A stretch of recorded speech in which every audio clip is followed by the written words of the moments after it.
Well, hello everyone, this is Boyo003 here. I'm with my friend Stark Alexander. Hello, hello. And with us on call is my buddy Skaz. How you doing tonight? Hey, doing pretty good. Looking forward to this run. Good, good. So, tonight we're going to be showcasing a special run that we would like to have at SGDQ 2020, and that is Special Mode Co-op. But we're going to add a little twist to it. This time we're going to do a relay race with the two of us and hopefully two other players, Skaz and our buddy Green, who unfortunately couldn't make it tonight. With that being said, we're going to get into the run. This is Special Mode Co-op, which means we're going to be using a special name. In this case, the name Purple, to have infinite turbo throughout the whole game. And that's going to give us the opportunity to clip through walls and have a little bit of a shorter route on some levels. So, without further ado, let's get our names in. I'm probably going to beat you this time. So one of the best things about this run is that it completely subverts the normal NE% way of playing. The reason why is because, like Boyo just said, we have access to unlimited turbo through this special name. And what that means is that we can use dwarves in order to spam charge attacks on each other, which lets us slowly clip through walls, which is a really exciting way to just like completely break every level we decide to play on. Alright, so we're using the characters dwarves, and using two dwarves is the key to maximizing on this run. So, without further ado, if you're ready on the splits, can you give us a countdown? Yeah, I'll count you down. Cool. 3, 2, 1. Welcome, Yellow Dwarf. Get that turbo on.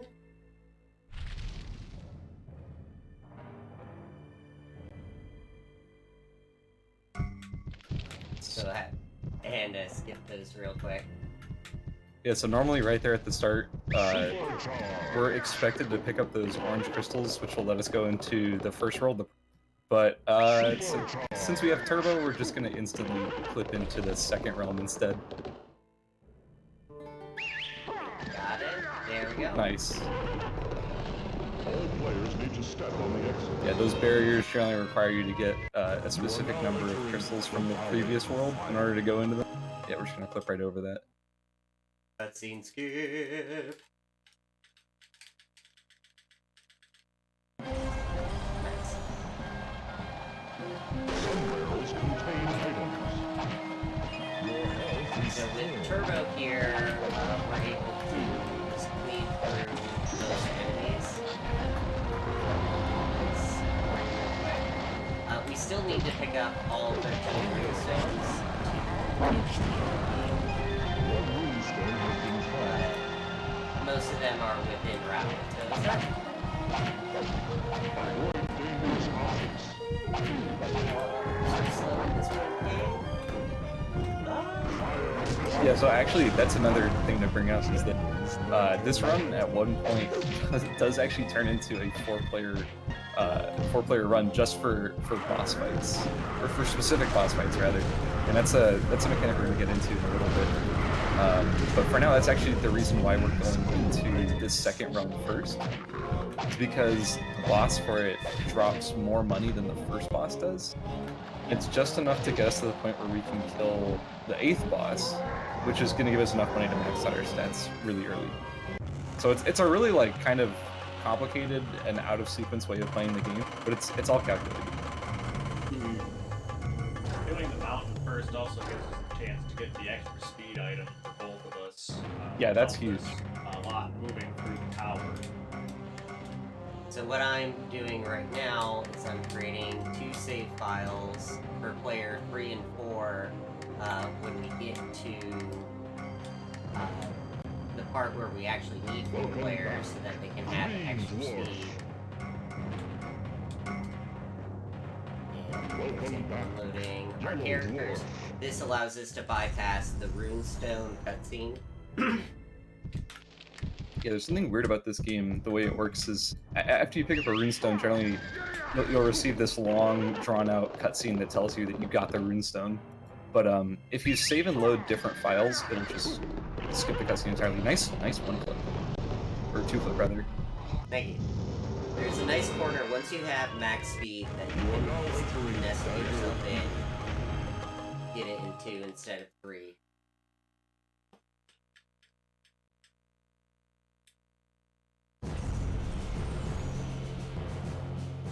Quick detour. Save mines to open doors and chests. Never have too many. Never have too many. So you guys are picking up crystals, right? Do you want to explain why you're getting crystals here but not anywhere else? Yes, the reason that we're doing this is to cut out the carpet rides that you would have to do. The way that this run is set up, the only way to access the west part of the game is to flip through the east wing and then collect, and then just hit this magic carpet and travel all the way over to the west wing. It takes a long time, it's very repetitive, and for the sake of the marathon, I would say, it's nice to take a little extra time. We're gonna pick up enough golden fangs along with purple crystals so that we'll have that area open and it'll be quicker to travel. Sky Domain, Castle, and the forest. Saved us quite a few clips getting through the castle and being able to spawn right over there because we have it already open. Saved us a Green little bit of running wall around. has gained a Get Oh, level. yeah. all of those Yellow competitive wall purposes. has gained a level. It almost, like, the math almost breaks even for the amount of time that we'll be spending replaying levels versus the amount of time we gain back from not having to click through the east wing every time. Yeah, it's also significant because the West Wing gate. So it's actually interesting. Clipping through the East Wing gate is much easier than clipping through the West Wing gate, and we haven't ever really figured out why. Desolation. And so that's why previously it was faster to clip the East Wing gate, take the carpet over, than it was just to clip through the West Wing gate.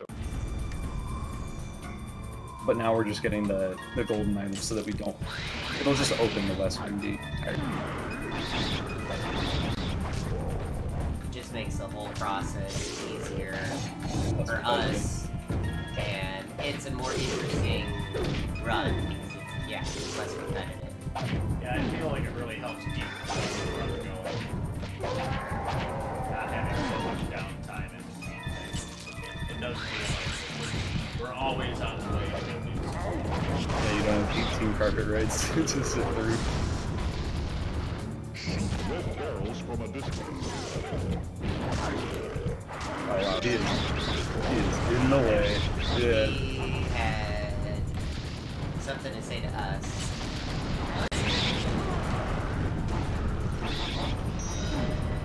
Very nice. So normally we would be doing this run as a rated, but since we obviously have the restrictions of living on the opposite side of the United States, this is sort of the best way we could get this going. But during the actual run, we would be swapping off periodically. Yeah, the way I factor it is, since we'll be doing boss fights and having to save items, we'll swap after those have been completed. And then the next player has a fresh file and they know exactly where their next destination is. And I would think, based on the amount of times that we switch realms with 4 players, everybody will be able to play with one another, and that will create some fun dynamics. Yeah, I'm really looking forward to it. And that barrel. That barrel is such a It really is. Especially if like a scorpion shows up.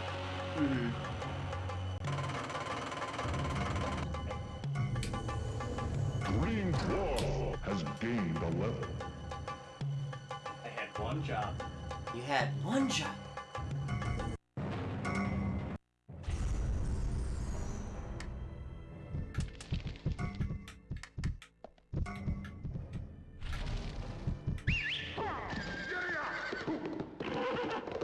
There we go. Nice clip. And the cave. And this stage. Wait, no, this is the one with the nice clip. Never mind. Yeah. This one's great. I was thinking of Cavern. I almost forget this stage exists because it's so short. So this is It's one of the so first short. major skips we found. Yep. This takes a long stage and basically reduces it to, well, what you're about to see here.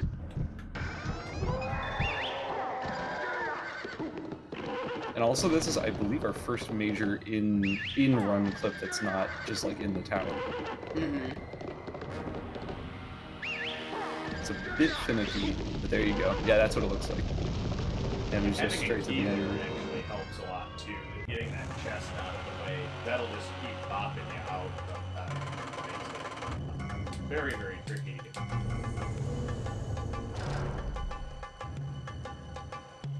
That was what, 3? That was easy. Yep. Yeah, 3 well. is the optimal for that clip.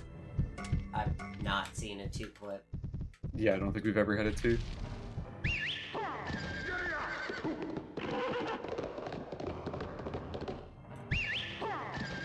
Yeah, one of the cool things about this is that almost every realm has like a major clip. Now entering the volcanic cavern. Sorry. Go ahead. Oh no, I was just saying that like yeah, almost every realm has a major clip in it, similar to. So it's really cool. Like, there's never really like a dull chapter. And I mean, like, especially the next chapter coming up after the mountain is both visually very cool, as well as being. It's supposed to be very difficult because it's like basically the last chapter in the game. But we're just gonna do it second. We have no, and it has some of the coolest clips in the game. So I'm super excited to watch that. Yellow Dwarf has gained a level. Fortunately, there aren't really any bells and whistles to this level. You just have to push through it. And with getting the snake fangs, there will be a couple cutscenes that we have to go into. They're like 4 or 5 seconds long.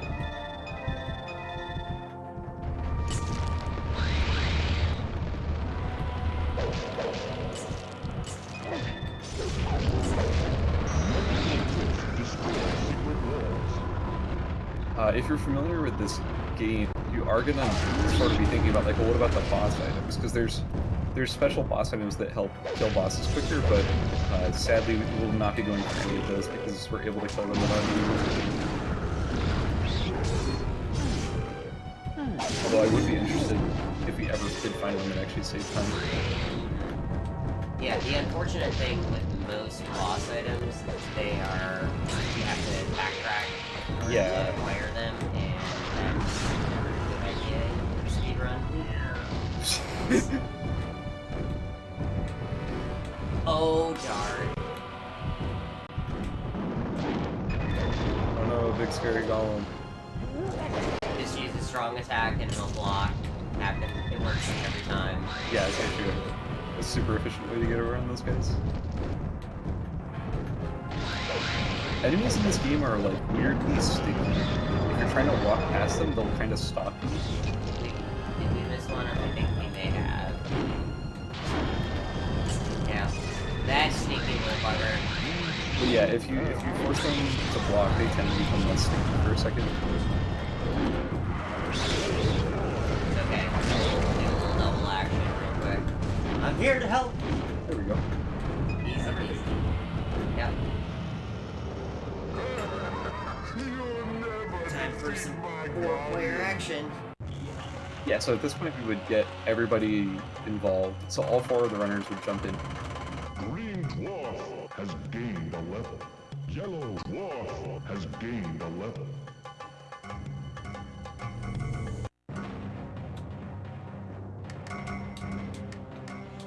We'll take the bottom 2. Welcome Yeah, back, colors. Blue Dwarf.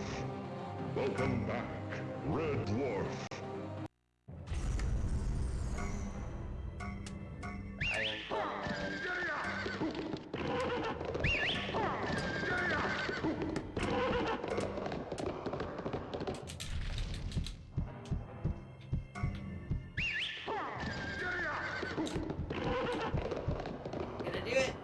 And I did! Almost had it. So this is... When you just have two people playing, this becomes very, very challenging, as both players are currently trying to control two characters by themselves. That's gonna grab enough sail. Oh wow. So now we have all four in. So the reason why this is important is because when you go to fight a boss, the game checks how many players are in the instance and gives a reward based on that. So what we're going to be doing here is we're going to be bringing 4 characters in, even though 2 of them are basically just there to die. We're going to fissure spam it to death, and then once it's dead, one of us will be picking up all of the money, and then saving that file, and then we're basically going to that'll become the runner file, and then we're going to have another one that becomes a boss player file. So by loading those, we basically get a ton of money, even though we should have way less than this one. And so for the runner files, they're going to be able to get high speed, or at least get close to maxing out their speed after a boss. And the boss player files are going to get lots of super shot and triple, or three-way shot, so they can kill bosses a lot. The one thing I will say, I miss the good old days when they were just random files that we would start, just level 1 characters, which they would have named like Stan. And we could like feel bad for them as they would die. No, Marvin! Not Marvin! So it's important to not do anything with that character until the money comes out. There's player 3. Nice. And it's good that the player 3 and player 4 die, because then you don't have to manually disconnect them from the game. You can press quick game as soon as all the money comes out. It saves a little bit of time.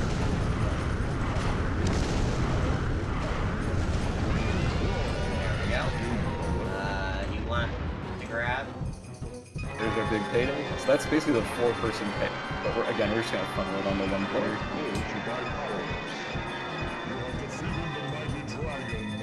Alright.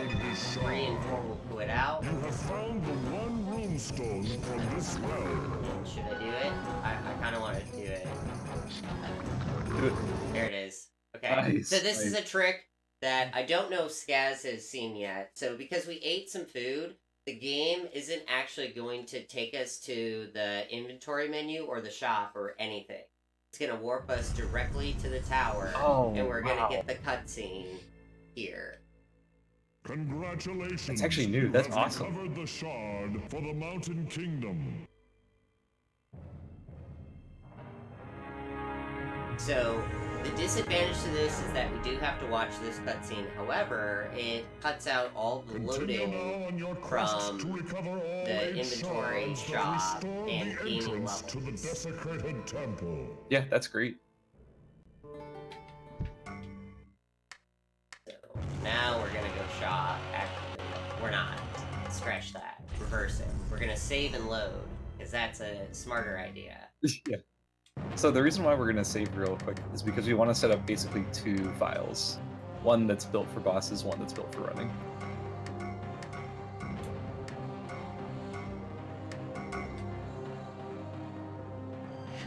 Welcome back, Yellow Dwarf.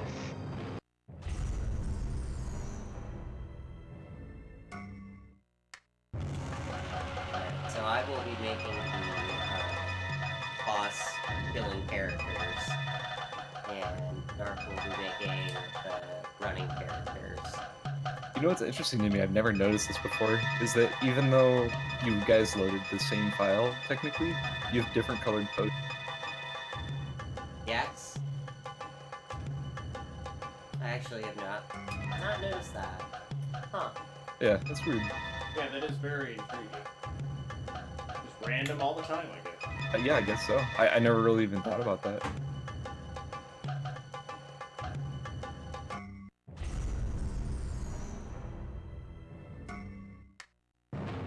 And now I'm going to make new boss killing files, and he's gonna create new runner files.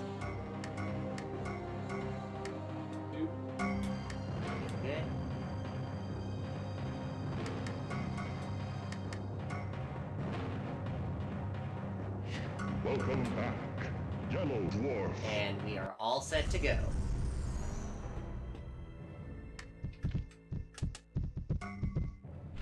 So now we're gonna do our first East-Wing clip. This clip's incredibly satisfying if you can do it right. Yeah, the unfortunate thing that I've come to find, because we are playing on the Xbox, the clip is a little bit harder than if you were playing on the PlayStation or the GameCube. Really? I actually had no idea that there'd be a version difference on that. I wonder if it's tied to like FPS or something. It could be. The graphics, and how they function in the Xbox system. That's very fast. Nice.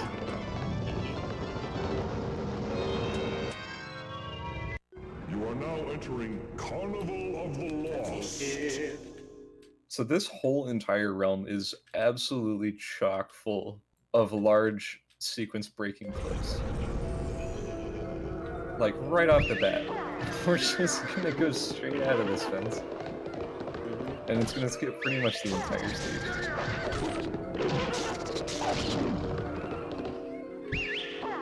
And one of the funniest things is trying to watch the camera like catch up to you because it has no idea where you are. How the heck are they over? Can you just walk back in bounds?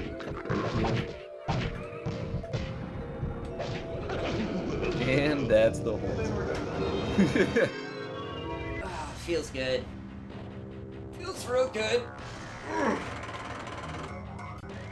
That level in a standard single player run takes about 3 minutes.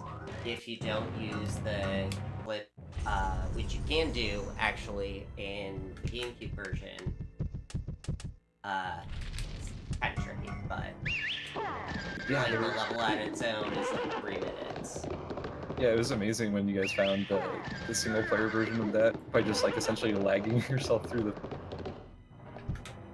Yeah, that all spawned from just the idea of, well, what do you do if the sound's not on, or if the audio, but the effects aren't on, and we realized, oh, when this certain section loads, you get this music change, and on the GameCube, it will create enough lag for you to flip out.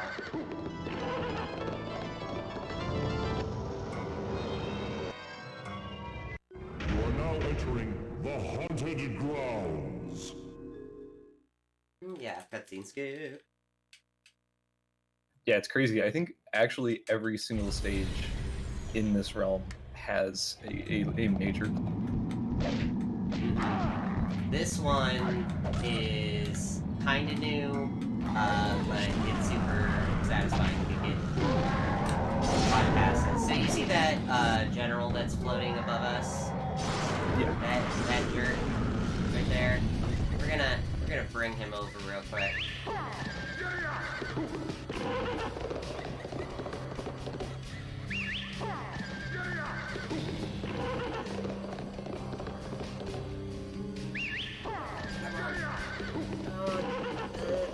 So close. I can see it.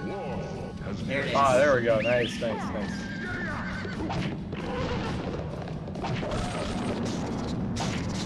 Yes, I was using a little bit of backtracking. You don't have to go down here to activate a switch in order to get back up there. Which is pretty nice.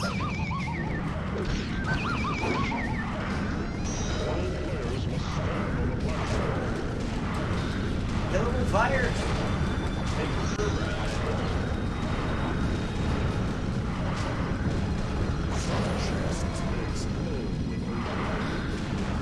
Oh, and the bag fell off. Ah, we didn't need it. No, my 300 gold. What would be even worse would be drop like a cherry and help. Yeah. Clip number 2.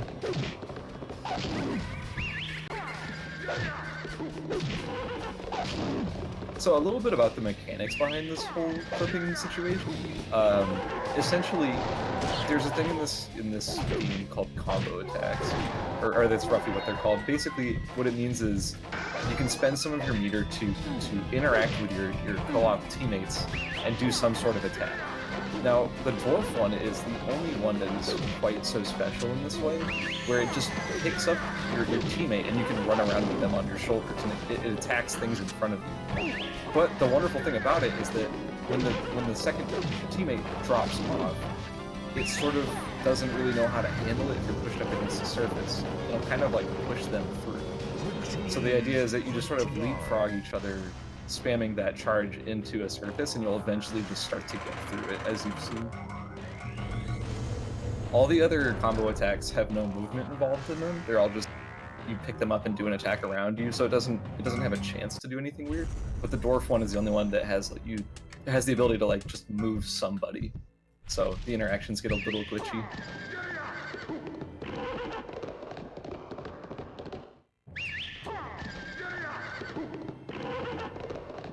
There it is. Nicely done.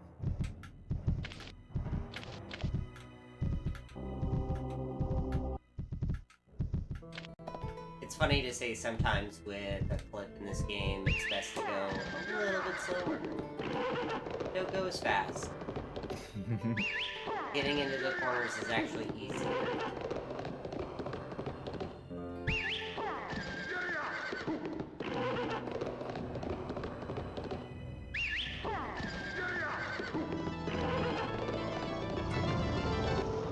Oh, the haunted house.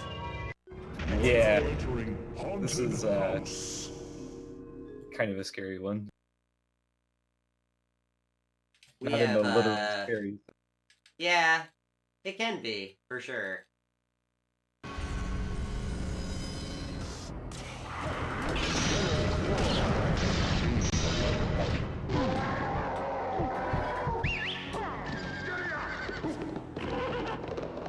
What irritates me is that I can see enemies over and on the top of the screen, and unfortunately we can't click through that top part, because if we do, the game will crash. We have to take an alternate route, you know.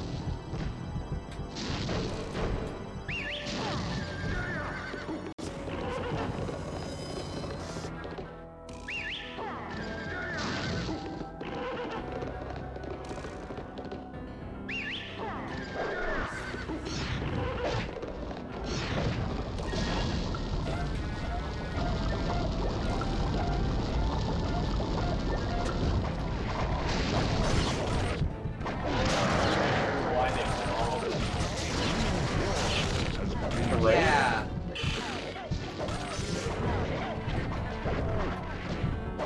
I mean, I guess you're maximizing up vertical space, but... I was gonna critique them for not oiling the hinges on those things. Why do it at all? Mm-hmm.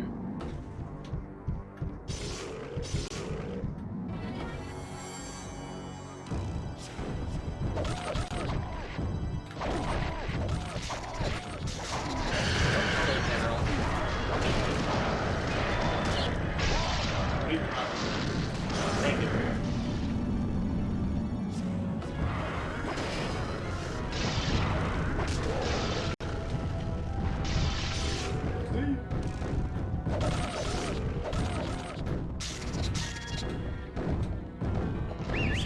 Flip through this corner right here. No need to go for any switches. This may look bad, but trust me, we're professionals. You know what we're doing. So this is the scary part. This clip is incredibly difficult.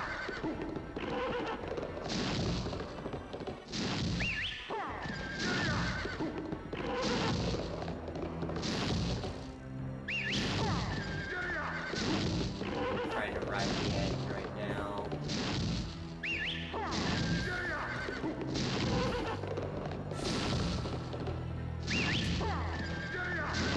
Pretty good. I don't want to turn on levitation. That's really...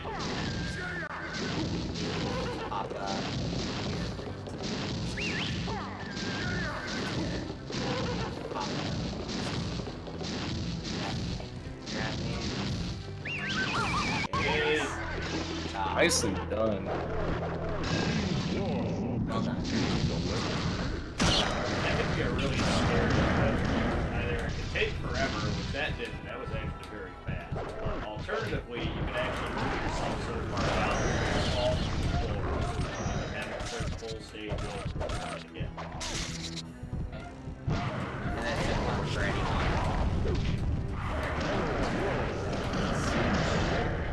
Nice to come down.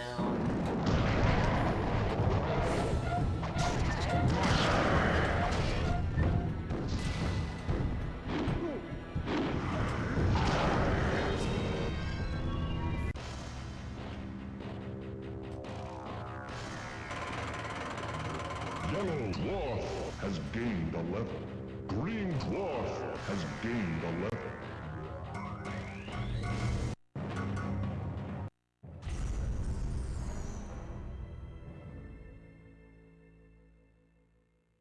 Green Dwarf is now a level 10 journeyman. Unfortunately, you cannot skip. Yellow when Dwarf you is get now a level 10 10s, journeyman. increment to 10. Yeah. The game decides it wants to slow down and congratulate you, and we're just like, oh, no, it's okay. Please let us continue. You guys are doing such a good job. We just want to let you know. Summer's very supportive.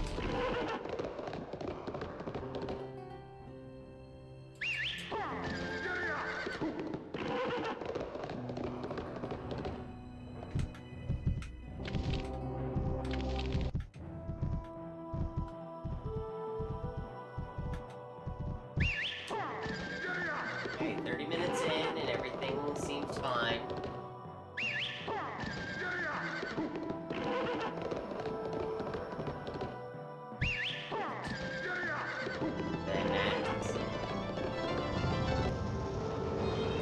Yeah, we have, so that last stage was one of the biggest break points in the run in terms of whether or not it's a successful run or not.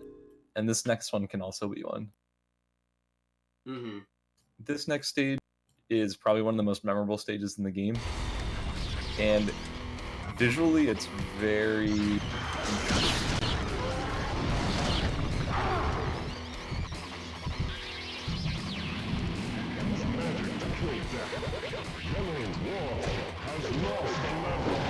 Oh no! I lost the level. Oh no. Oh, I got it back! False alarm, everyone. Everything's fine.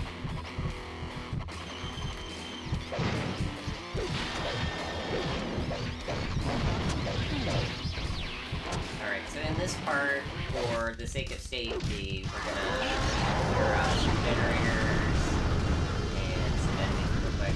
Grab that key just for the sake of, just for shoots and ladders. I'll go for the switch. So the reason why they're clearing is because this section, right where they are right now, is a bit notorious for crashing. Because it has too many things going on at once. So by clearing all the generators and stuff, all small enemies out from off screen, it basically prevents that.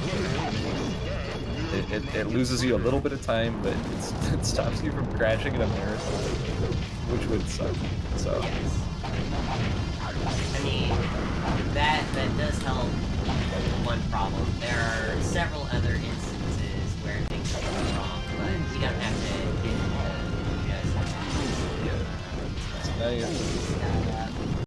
So we got the reset, and very convenient, as you'll see in just a second, once they clear this annoying general that never seems to want to get off the elevator. well, he's fond of us. He's a big fan. Oh, There we go.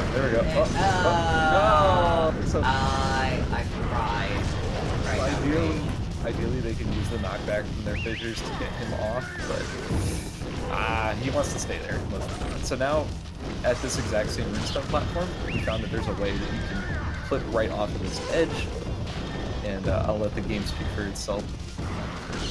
This is a very tricky clip, and what they're doing there is they're using the fire fissure to reset their angle so that they don't mess it up. Alright, there we go. And now, these are called like drop clips or death clips. Basically, the problem with them is that one person will fall off, but the other person has no way of getting off as well. So the idea is we try to keep some enemies around to kill the player once they get into the game.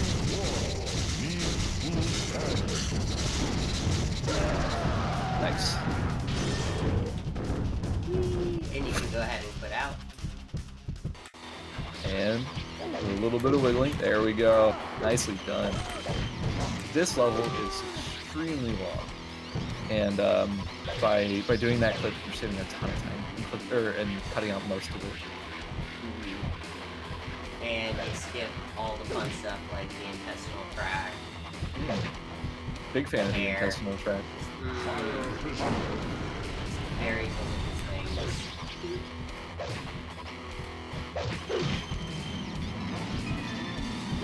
One.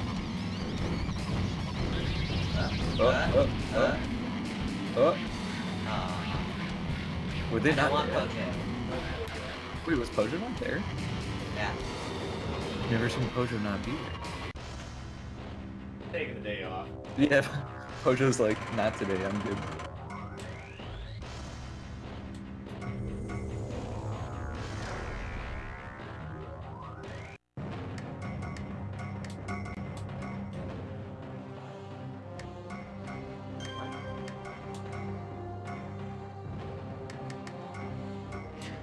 Welcome back, Green Dwarf.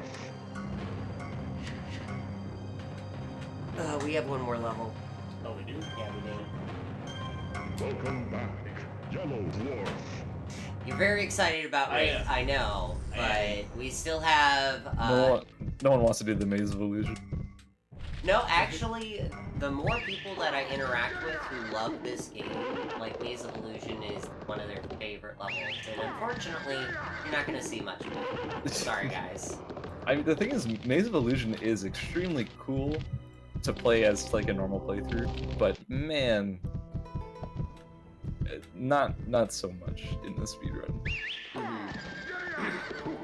For consistency in the run, well, there is a Shriek enemy that we'll be using that's placed for us in the level, and you'll see why soon enough.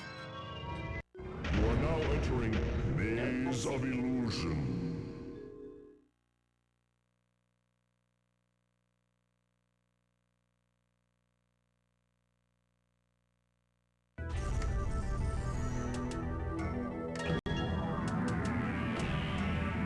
Fire Fissure.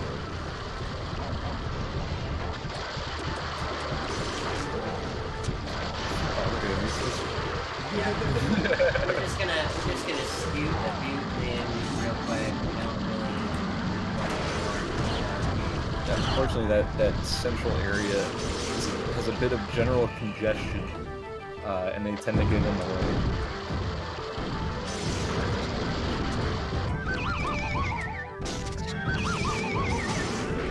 The thing I like about this level is the metal is that this is a great way to pick up keys. That is Lot of true. keys. There are a lot of keys.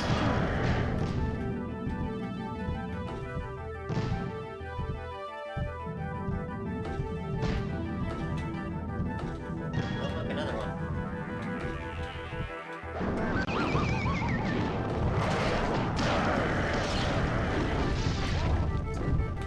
Get rid of all that stuff. Oh, look, another key.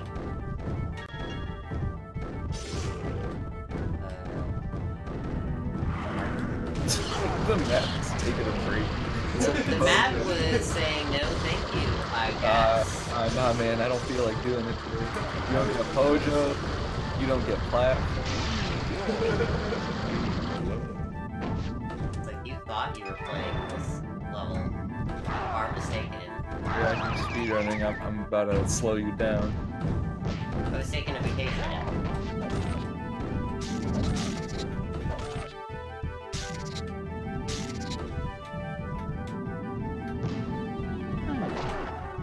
Come to find out, if you fall off these platforms, you won't fall forever. I love that. You'll actually stop at a certain point because there's a maximum drop down, like you can't move, so you're basically soft locked. That this guy wants to be part of the problem. He's a general nuisance. And to be I just imagine Green just being like, oh.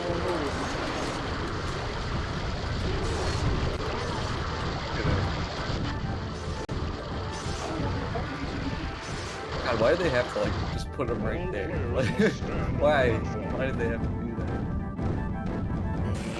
They are big fans of doing damage. I don't know, you guys are moving so slow, you're on these conveyor belts. What is going on?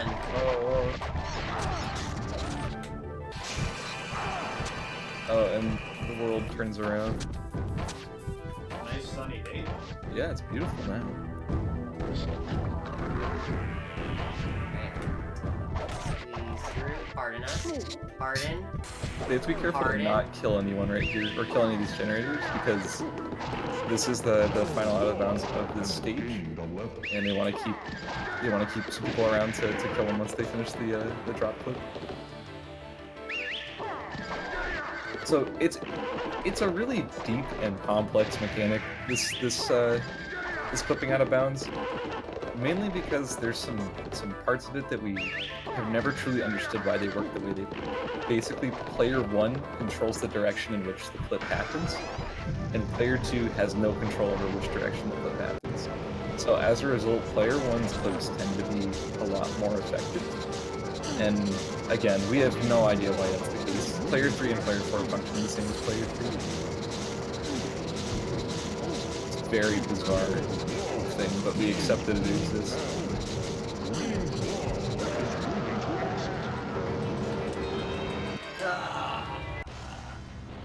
Couldn't quit out. Oh well. Green Dwarf has gained a level. If you save and load and just make 2 files, we'll still bypass the moonstone. And then we can get player 3 and 4 in.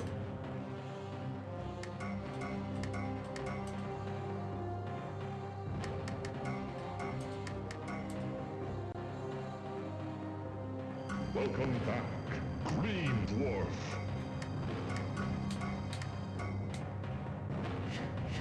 Welcome back, Red Dwarf. Welcome back, Blue Dwarf. Oh, what? Hello? Guess I did get out. Rip. Welcome Pardon, back, guys. Yellow I was Dwarf. late. I took too long with tea.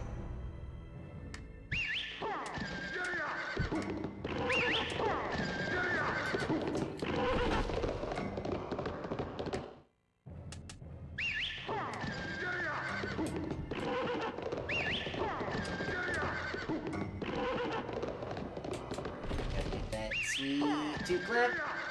Nope, not today. But I got one in. Whoops. Indeed. Now, if you can grab the blue guy, then you can just position these 2.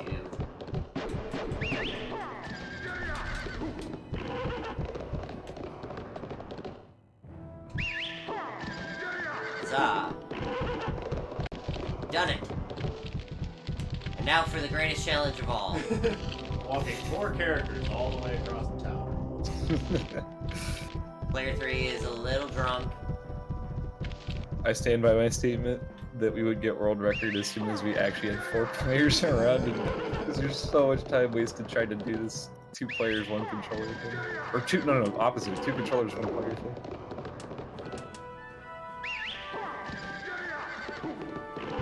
Oh, for sure.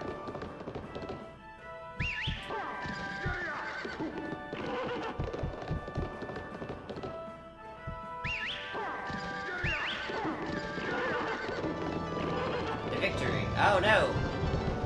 Hello? Are you, you okay there? Okay there? You stuck? You are All right. now entering Wraith's Haunt. Now we're gonna just repeat the process like we did with the elephant dragon.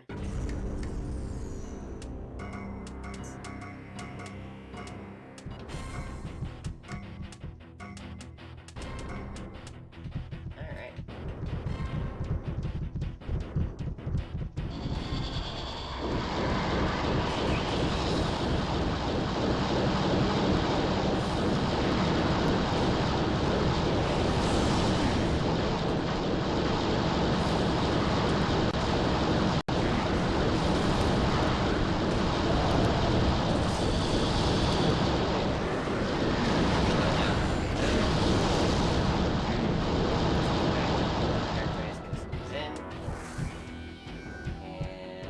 Why don't you pick up the ball?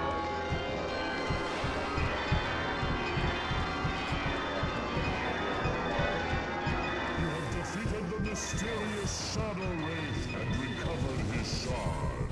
You have Rich, found both man, you must runestones play well from for the this swamp. I didn't want you to grab that.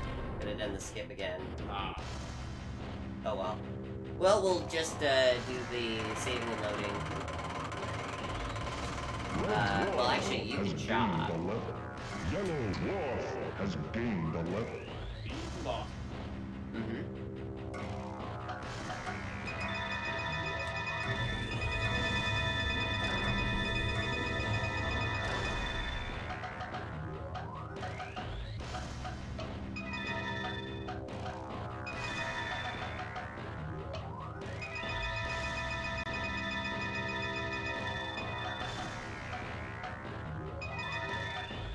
Why not a little bit of levitation?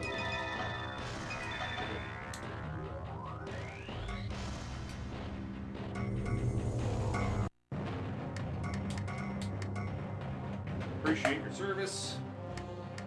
And unless, of course, we really want to maximize on the gold, we would only bring back the 3 and 4 player, most likely for the next level or for the castle, just to maximize on gold. Welcome back. I don't see a need for Green that. Dwarf. Welcome back. Yeah, at this point, it's probably more efficient to just keep it up the way it is.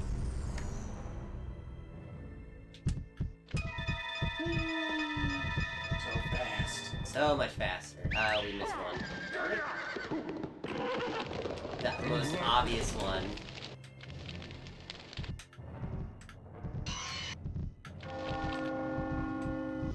So at this point in the run, there would be 2 different You are people now playing. entering the poison fields. So wouldn't just be Dark Knight. But now that we've got max speed, moving through these levels is gonna be a lot.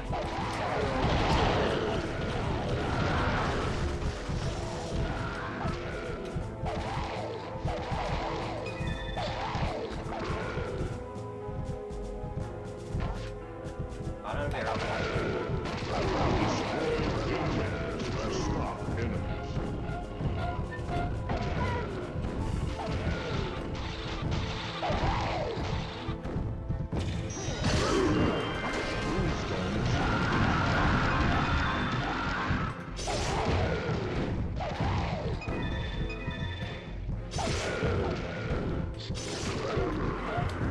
So the castle is probably... Oh no, we're not... This is... I want to talk... Let's say the province. The province is probably one of the least clip-heavy realms in the run. It has a few big ones, but not a whole lot in general. It's going to be just a lot of efficient moving. Now that the players are faster, they have less incentive to do smaller clips.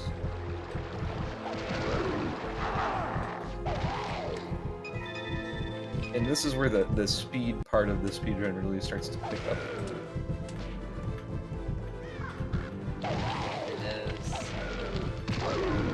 Now there is the secret thing that we get.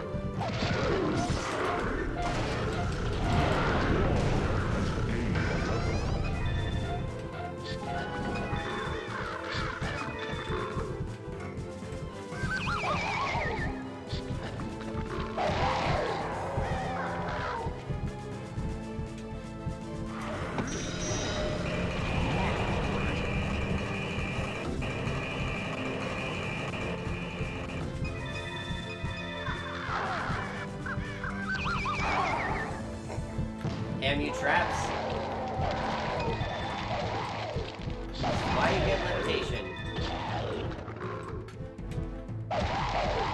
It's super cheap, and it has a really small timer on it.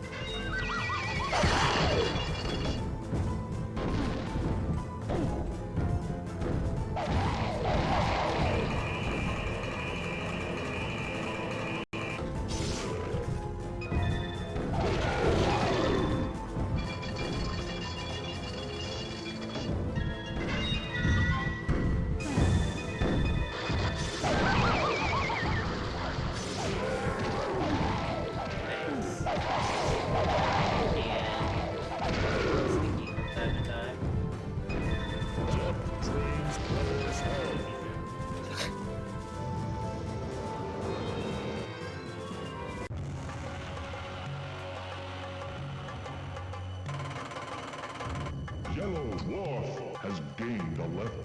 Green dwarf has gained a level.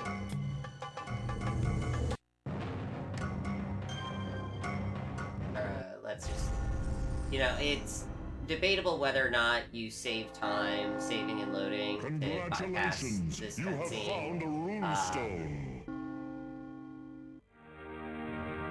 Some versions you lose time by saving and loading because the memory is external, whereas on the Xbox You are now it's in entering the Ghost machine, Town. it runs faster. Argumentatively, might be faster to save and load on those sections, but you miss Sumner and all of his dialogue. Oh, I love some. Can you ever get enough Sumner? This guy. Nothing worse than No, I think everybody can relate to that.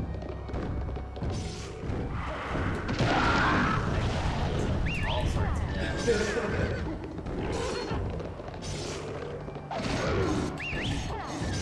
nice.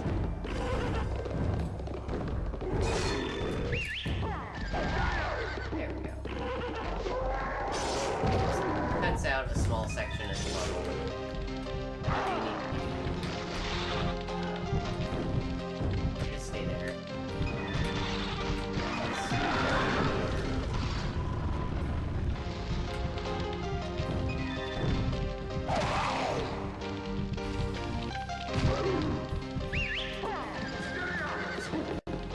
Through this wall. just a normal day.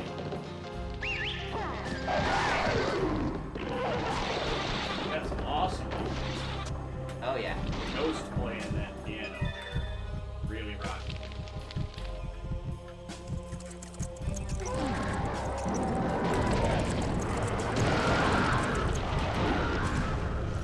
There we go.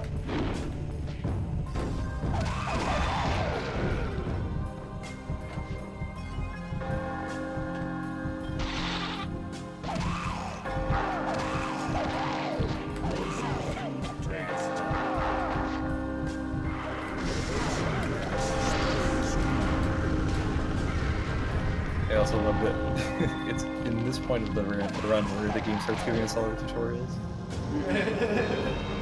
Yes, welcome to the game. Wait, what do you mean you've already killed the last chapter?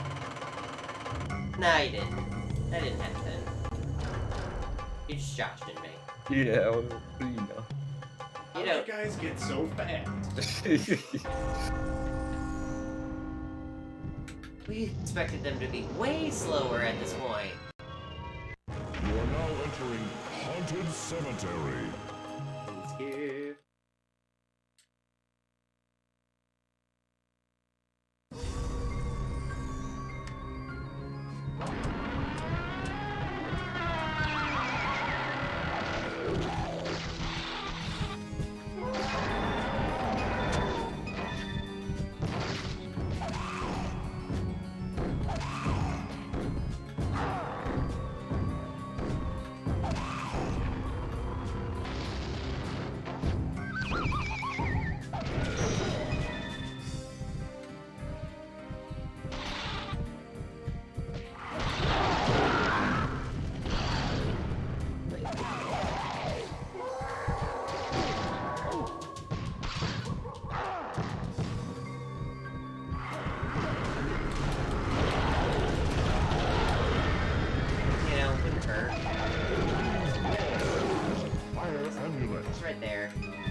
combination because it's faster than trying to fork clip through that wall. You can do it, but you save time by seeing cutscenes.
Oh, the mausoleum.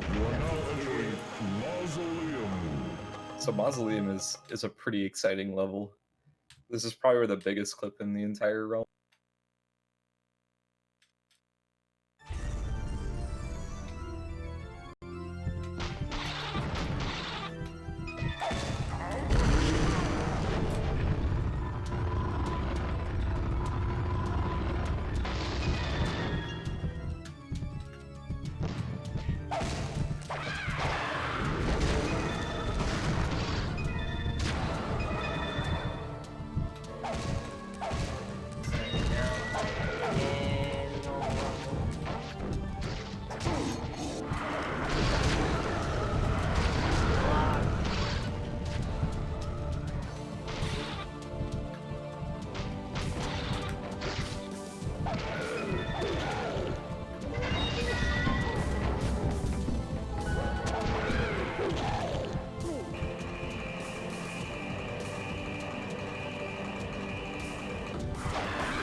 Hug this wall for a minute.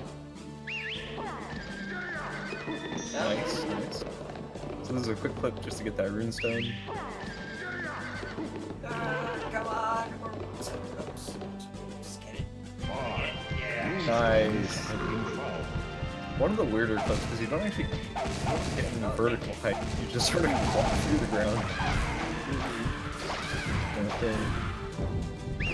Fortunately, there is solid ground underneath the bridge, so that's Yeah.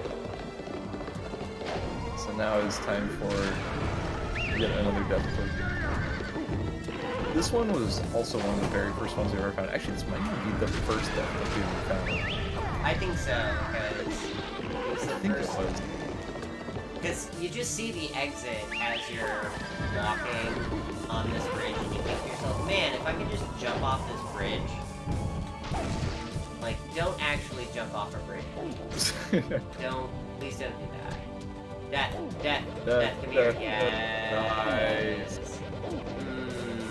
Hey, welcome, Death. Oh, Don't actually condone that.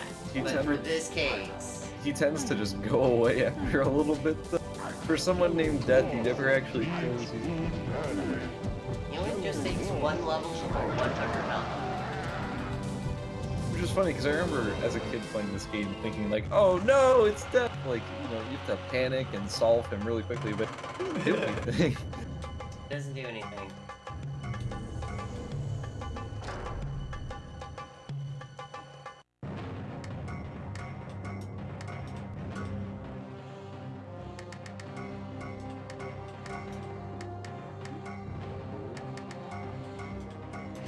Welcome back, Yellow Dwarf. Welcome back, Green Dwarf. And on to the left.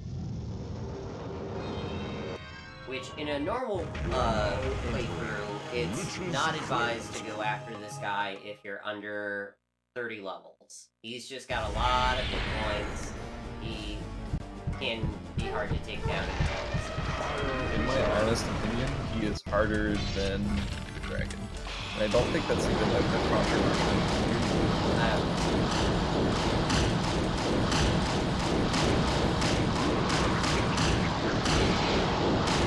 So, as you can see, he's swinging at us, but we're not taking damage. High frame as you're firing it, and that allows you to not do damage because you're continuously shooting. Hooray for gold! Money!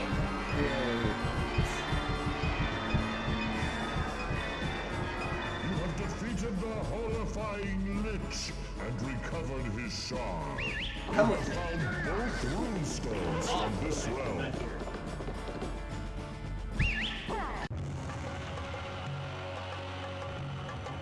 Alright, we're an hour in, and all is well. Green Dwarf has gained a level. Yellow Dwarf has gained a level.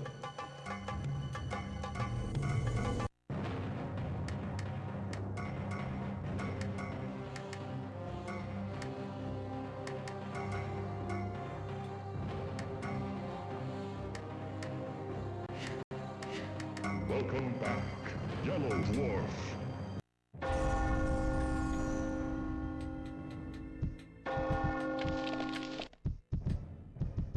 Alright, so we don't really need to spend that gold right away, but we do need to revisit a level a couple of times, because with the route that we have, unfortunately, we don't pick up enough purple crystals or snake fang. But if you play the peak twice, you'll have enough. And that is way faster than trying to, like, play through levels that and even still, like, if you wanted to play through the cavern, let's say, for example, you get 2 fangs for that. Unfortunately, you only get 3 crystals. So, need somewhere around like 36. And the peak actually has 18. So, enough. Just enough. And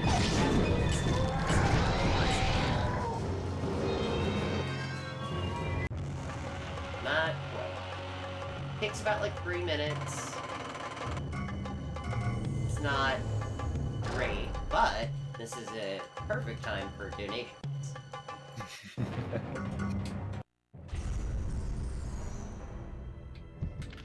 One more time, repeat. This time with feeling. Oh.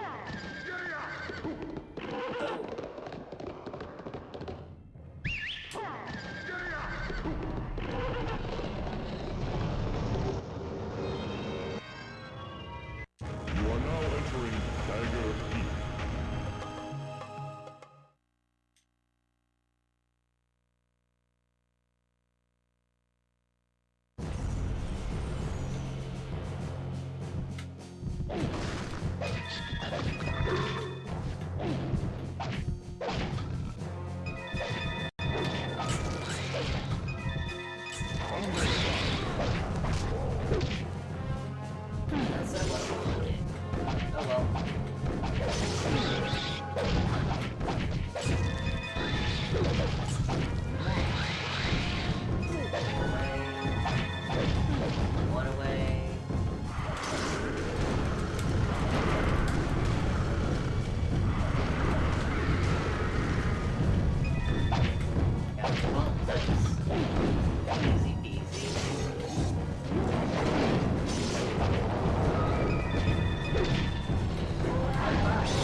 Yellow Dwarf has gained a level. Mainly focusing on replenishing boss items. Really neat.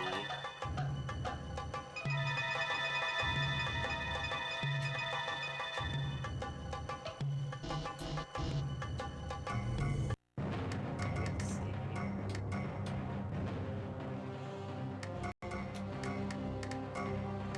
Great. Welcome back, Green Dwarf. Welcome back, Yellow Dwarf. And that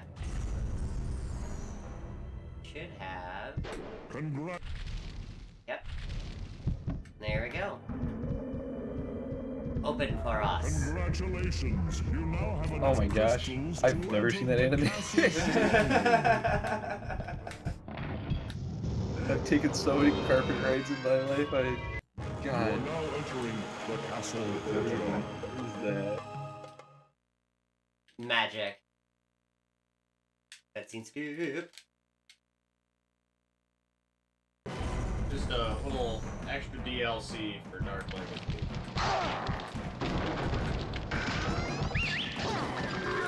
So yeah, now for Skaz, the route is basically the same. Not much has changed since he and I ran this game. But suffice it to say,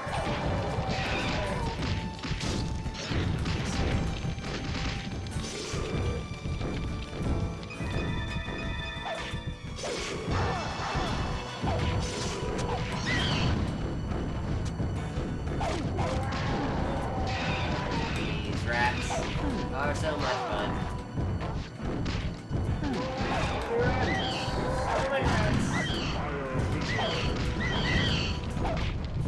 Good thing I have health to burn.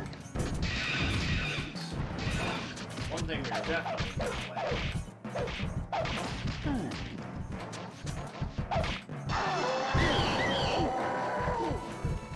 Very rude, but you know, I got in his way.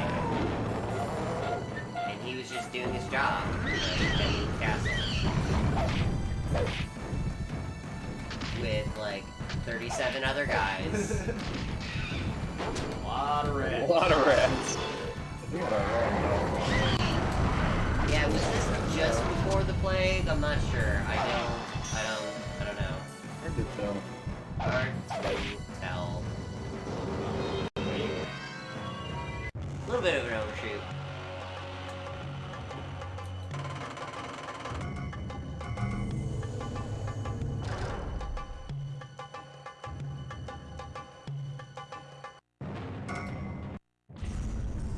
We can save ourselves some walking. We don't have to clip through the gate gas loading to get Oh my levels, gosh. so just You are hang now out entering here. the Cruise dungeon right of on. torment.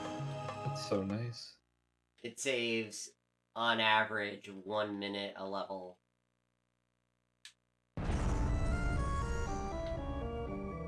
So good. Anyway, so dungeon. Nothing exciting about this one. I can say there's a lot of doors and a lot of things. Not touching that.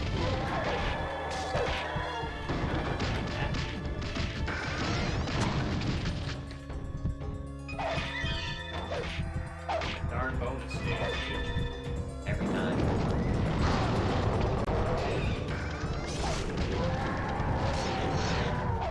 We will get this.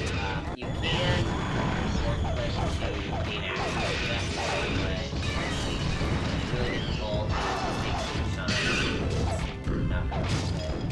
You can do it. It is a bit tricky. That's We've already been to that realm.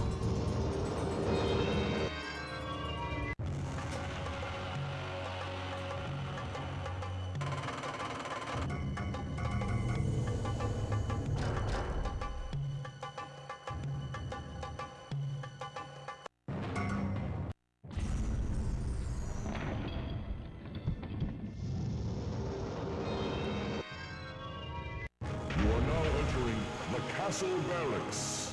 Cutscene skip.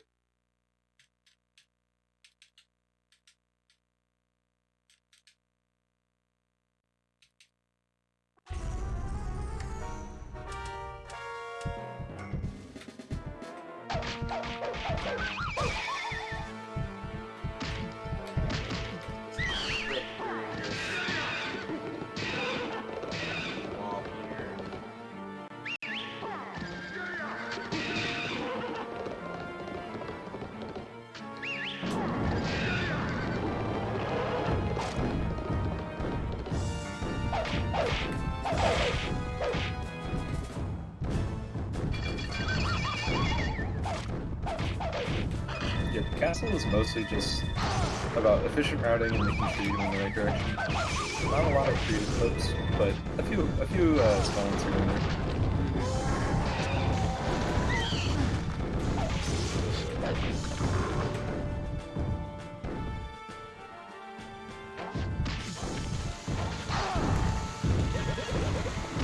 And unfortunately, this realm is a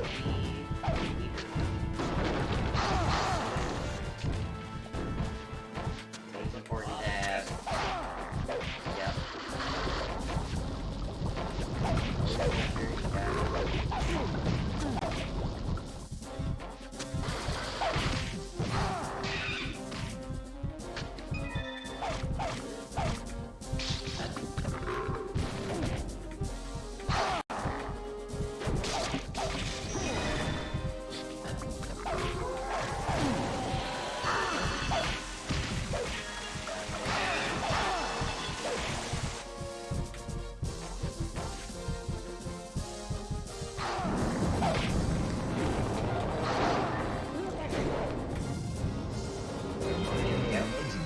Has been left behind.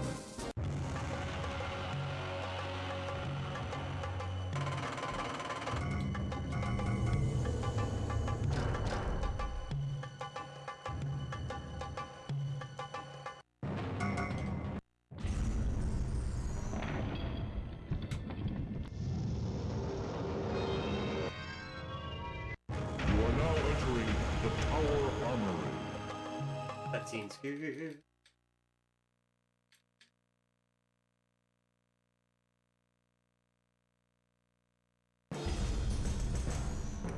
I like this particular level because it's gonna quick flip to get to that's gonna open up the runestone for us.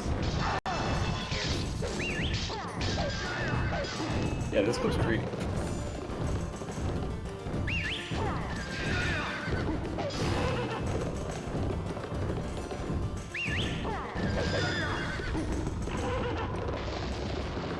It is still a two-stage brick, but it does bypass getting another switch. And also a large chunk of the level.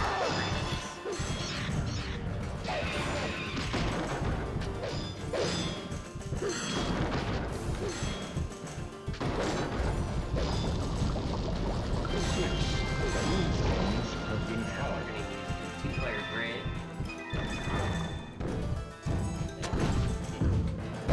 Path right here.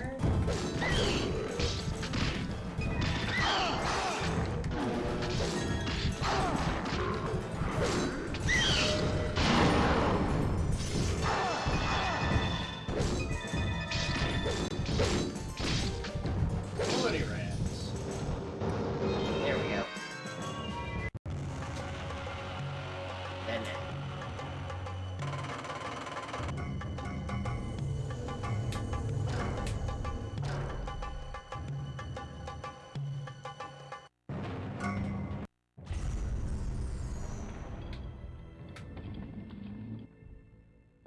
Congratulations! You have found a runestone. Hooray!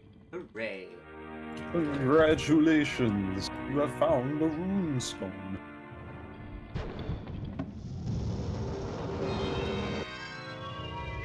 You are Now now this is a entering clip the castle that treasury. Tyler's Gaming actually found for us. There is a way, if memory serves me right, that you can click through with one player, but I think it's only from the opposite direction. So we're just gonna click through this wall right here.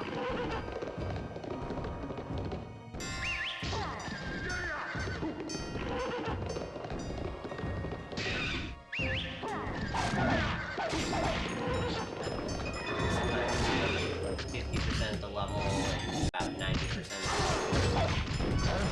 And kill the generals for some reason. Don't know why that happens. I'm still convinced. Yeah, he just Like gives he up. had Rolled over and died. I'm convinced it's something to do with the game preventing players from teleporting inside of generals.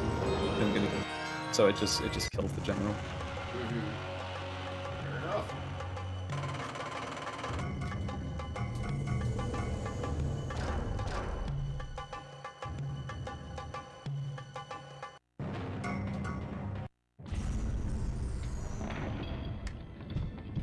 Alright. Time for another boss fight. You are now entering the Chimera's Keep.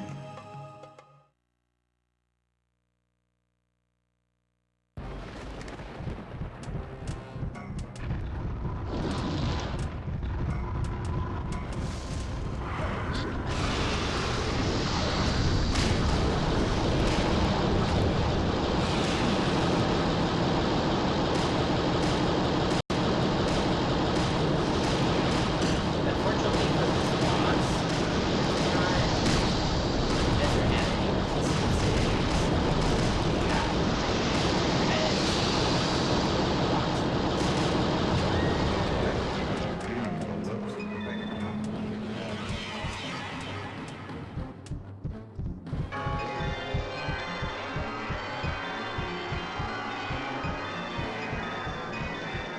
You have defeated the fearsome Chimera and recovered again. his shard. You have found the one runestone from this realm.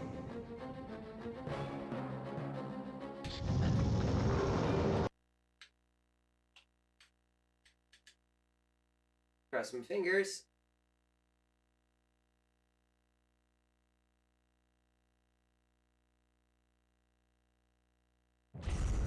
Oh, would you look at that? Nice. Congratulations! You have recovered the shard for the castle stronghold. Huzzah! Look at that, we're halfway there.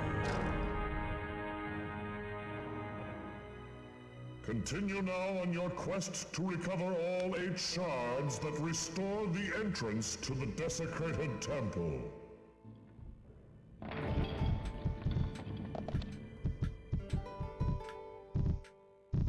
So yeah, on to the forest. No, sky. Holy cow. This was always one of my favorite rounds when I was playing through it casually as a kid. Visually, it's very cool.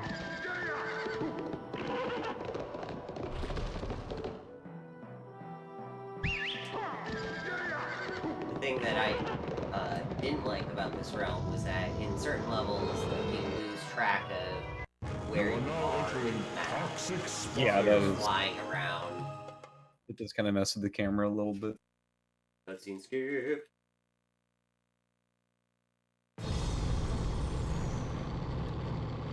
Alright, let's ride the wave.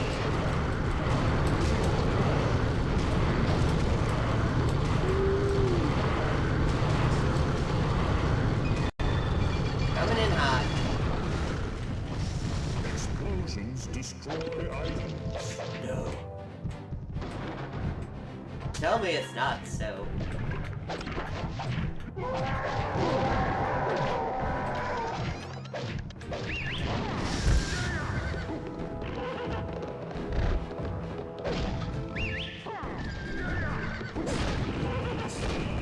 Nailed it.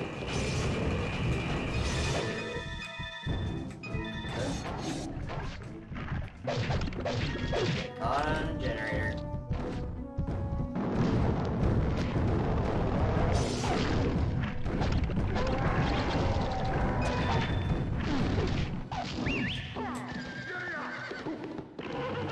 don't need to get any of those switches. We can bypass these walls. Yeah, we don't need to deal with those. No time for pushing buttons. Okay, that's not entirely true. We will be pushing one button here because it just makes sense. It's right there. You know? If Death wants to, sit there and hang out. That's what we'll do.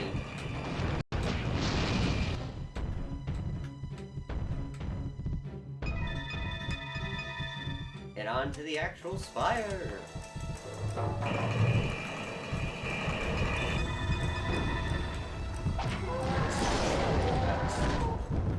Crystals or anything like that, which is very satisfying at this point.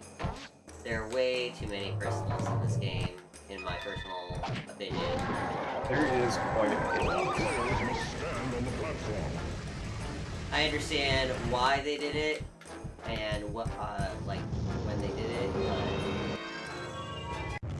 not a fan. Green So I won't claw do has any shopping gained a until we weapon. actually come to a root stone. That way we can save and load.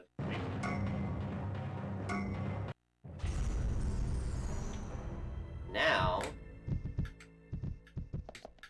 just walk right in.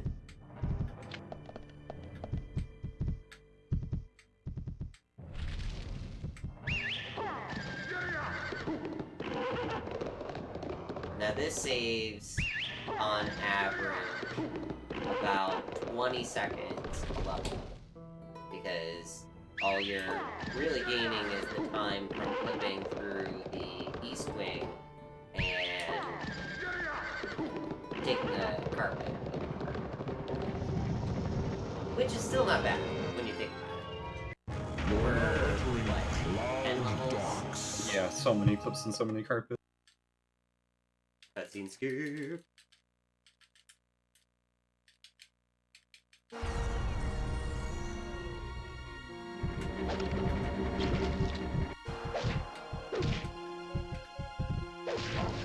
So this level has a lot of unnecessary switches that you just bypass. Unfortunately, we can't like do any death flips in this realm or this level because the geometry is not. You can just walk through, like, Yeah, those pipes, they're there for decoration. They're not there for any meaningful work. we are dwarves. We should be able to sneak under. Yeah. Yeah.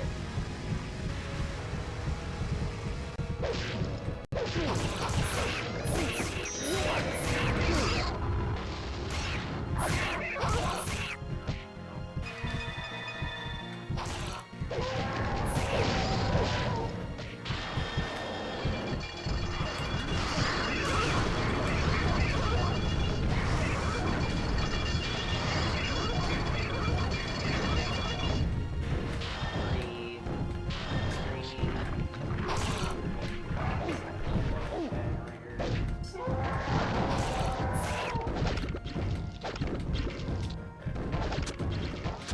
Gotta grab this switch that does absolutely nothing, it seems. But wait. Any Wait for it. There There it it is.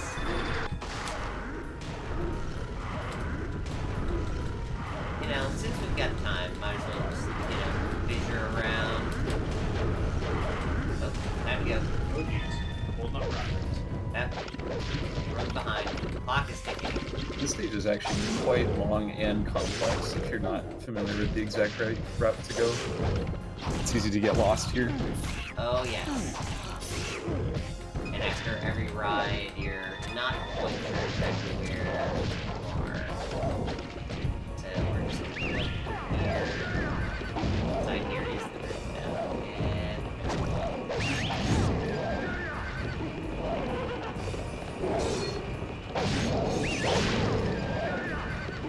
you should be able to pop in.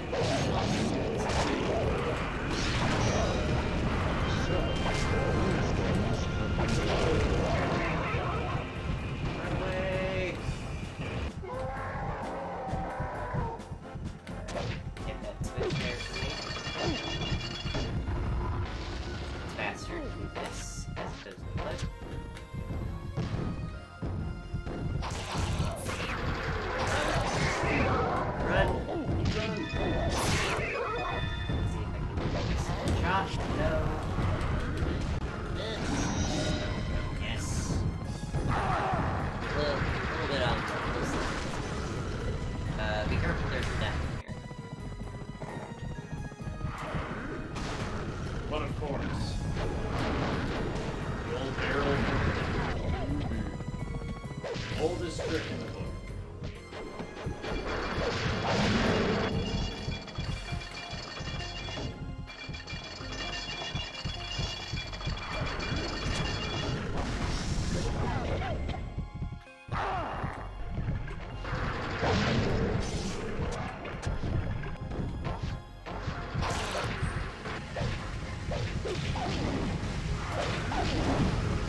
And that thing really takes off at the start. Yeah. There's no like wind up time, it just goes. What is it fastened to? There's no rope to indicate that it's secure anywhere. Nope. Yep. I can see that. So one more quick clip here to just skip just a few seconds. It doesn't save a ton of time, but it is faster than going all the way around. Oh, it feels like you should be in at that It's point. so shitty. It's so close.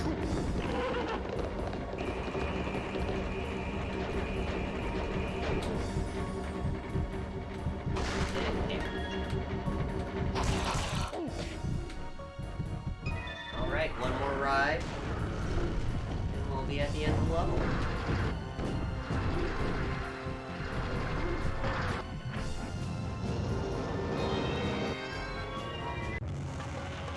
Finally done with that long journey. It's quite the adventure. I mean, even knowing exactly where to go, it's like 6 minutes. That's insane. With some clips too, for just like a casual playthrough, that level could take an hour. Like honestly.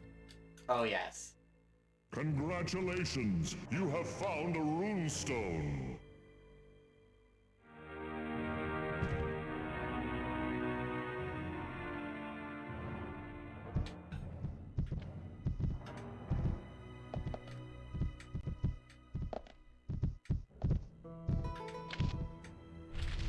So this is a prime opportunity for me to start story time and talk about how this run kind of originated. There was a forum on Speed Devil's Archive that was talking about just doing like a co-op run Sky Shipyard. back in, I want to say like 2002. People had the idea, they wanted to do it, and nobody was really close to one another, so it ended up being just more of an idea than anything else. And I started picking up this game in 2015, merely out of luck, because I found this game for the Xbox. And an actual Xbox that I could buy. And it was like $60 or something like that. And I was like, okay, I'll pick this up and I'll play it. And then, as luck would have it, about like a month or two later, the same shop had this for the PlayStation 2. And for the first time in my whole life, I had access to all versions of this game. At least then, once it came out. It was a copy that came out in Japan for PlayStation. It's sitting on my shelf. I did end up buying a copy, I will admit. I was fortunate enough to find one at a anime convention of all places. Oh, nice. Yeah, I got mine when I was in Japan just this. Oh, nice. But yeah, keep going. So having access to all three of them, I decided, like, well, now is the best time to start speedrunning this game, see which version is the best. And did a lot of solo playing for a while, and then got some help from a lot of people, too many to count, but didn't start actually doing co-op runs until I met Scaz.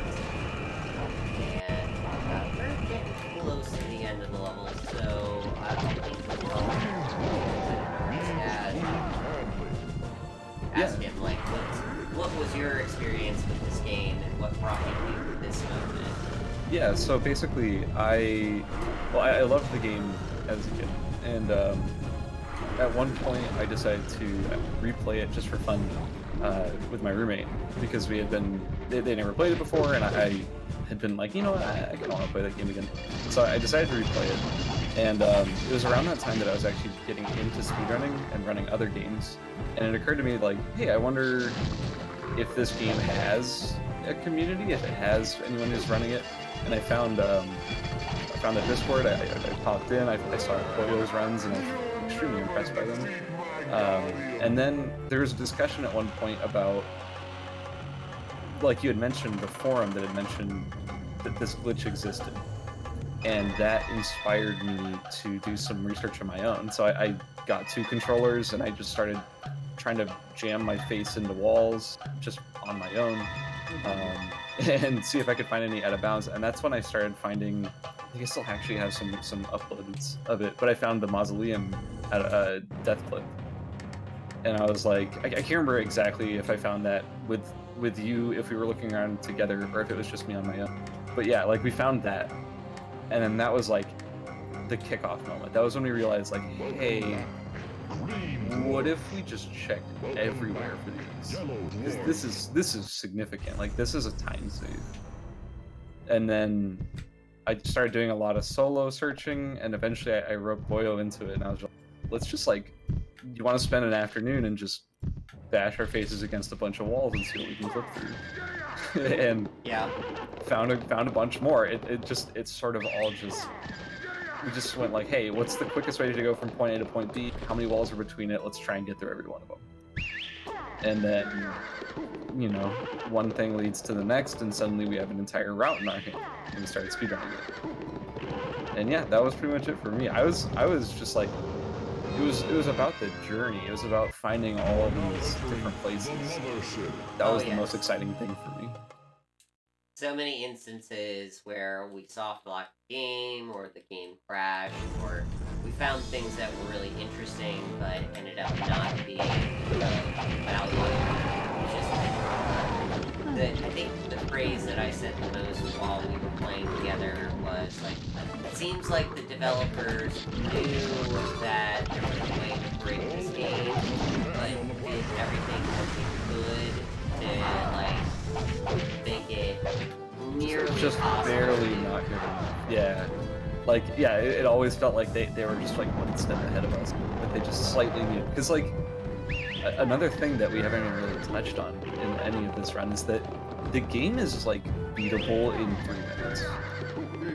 You can start the game and finish it in 3 minutes because there's a few glitches you can do involving a character named Sumner that basically tricks the game into thinking you've already finished the game. So like, there's so many ways that we could just warp to the last world and try and beat the game, but like, without going into too much detail, you need to have beaten every boss, you need to have beaten or have gotten every runestone.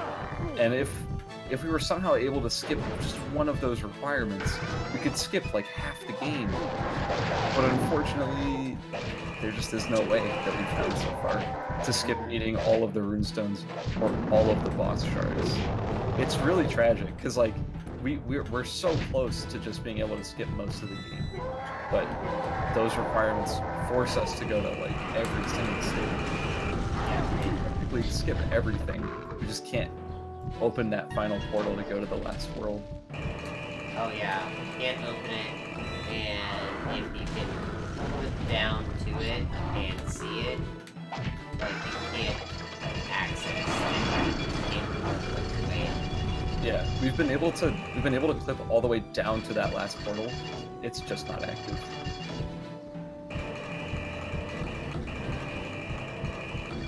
There you go. This is true.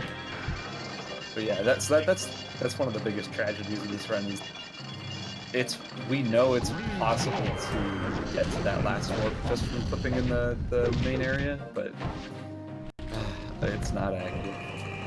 And it can't be active until you've basically gotten every runestone and killed everyone else. Yeah, it's like they're layered checks or something like that. They're all tied to one another. Yeah, so... if we could skip every boss, that would save a good amount of time. If we could skip every runestone, that would save a good amount of time. But unfortunately, it's not there. I take solace in the fact that we at least get to bypass most crystals. Yes, that's the biggest check that we dodge. Most crystals and most golden icons. So it's not like we're 100% the game still, which is like the default game basically wants you to 100%. But no, we do skip crystals and golden stuff mostly. Wow, these guys are not being friendly. Yeah, they are not very well behaved. They only don't quite care, but Yeah. unfortunately, they care this time. Today they care.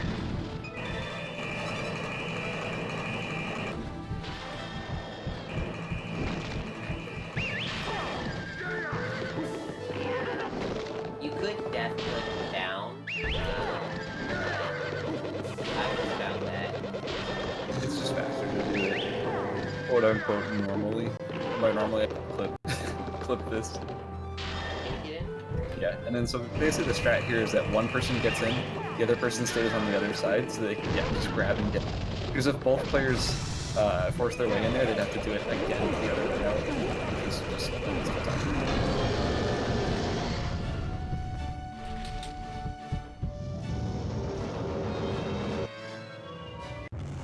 We're 90 minutes in and everything still is fine. Game hasn't done anything weird yet.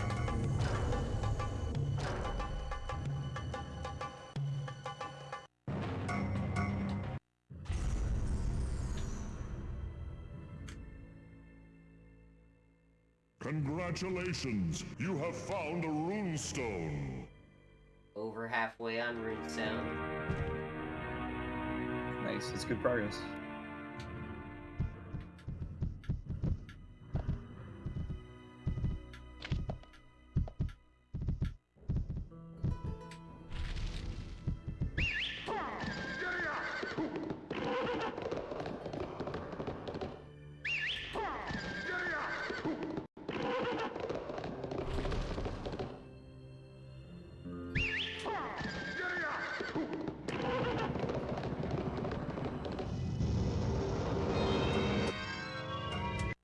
You are now entering the Vat of the Plague Fiend.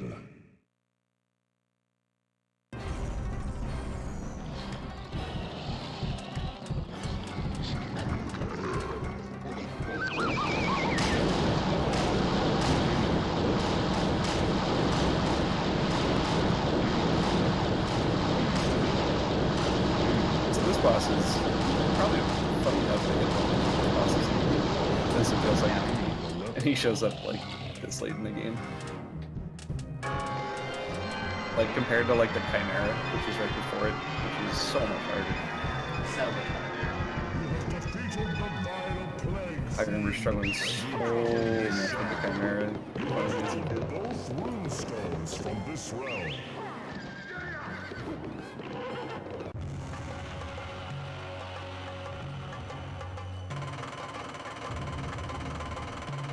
Green Dwarf has gained a level. Yellow Dwarf has gained a level.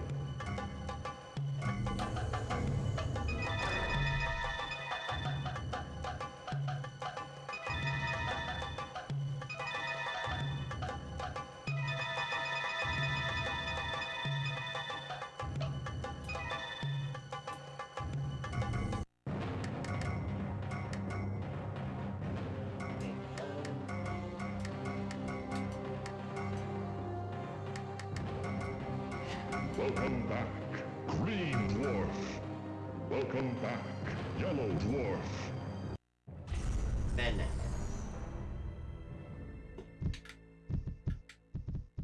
The last realm of the West.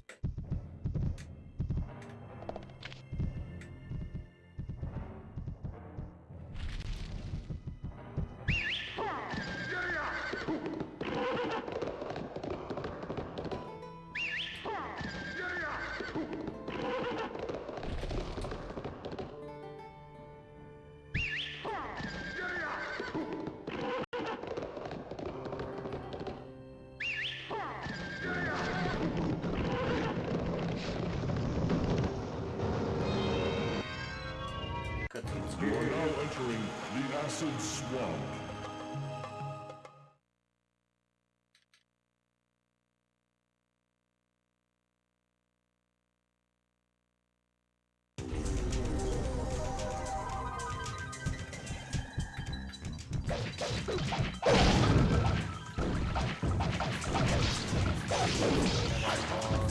Here, but it's mostly a lot of dodging. Yeah, the forest has a few really powerful and creative hooks, but the first level is just fairly straightforward.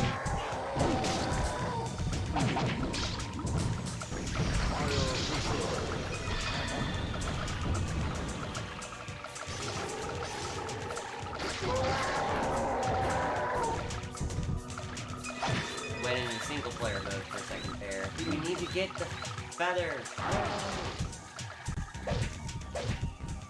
But we do need to get this. This switch.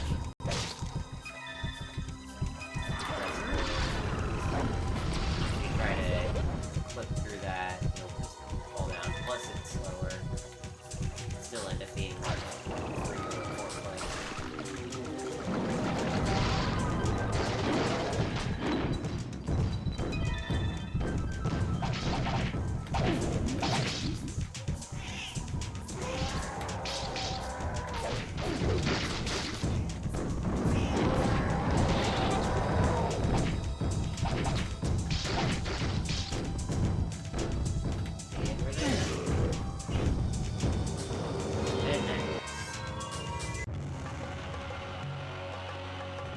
I see that.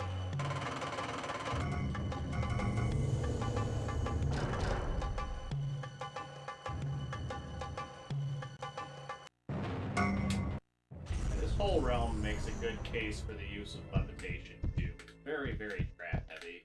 Oh yeah.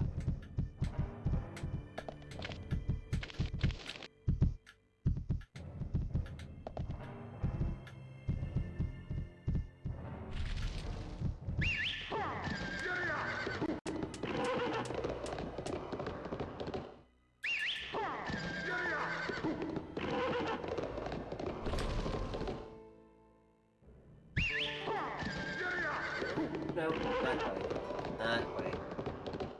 This side for sure.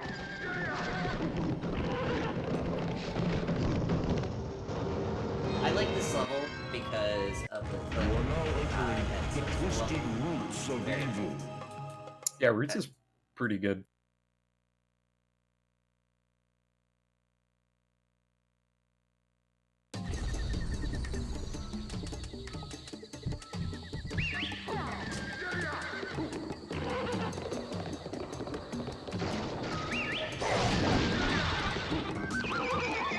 That cuts Cash out. money.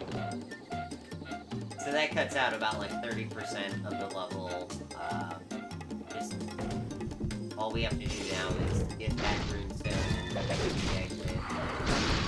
Yeah, that first hook can be fairly tricky too. Oh yeah. It's nice to have the levitation as backup to make sure that you get the right height. It's one of the few instances in a Gauntlet game where you actually get to take advantage of vertical height.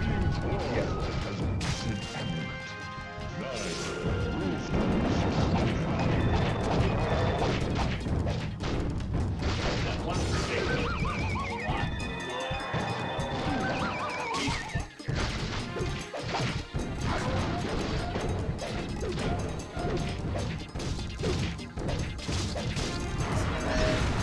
Can't see it, but it's there, I promise. See? It's there.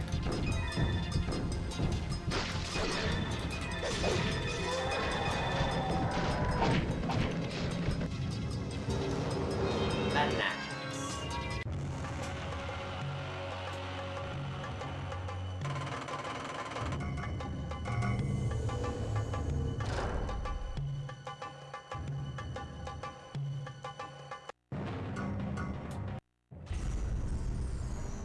Let's listen to Sumner for a second. I love listening to Summer. Congratulations! You have found a runestone. Which one? Where does it go? All the greens. Wow, we're missing 2 yellows and a red, or is it 1 yellow and 2 red? Looks like 2 red and 1 yellow.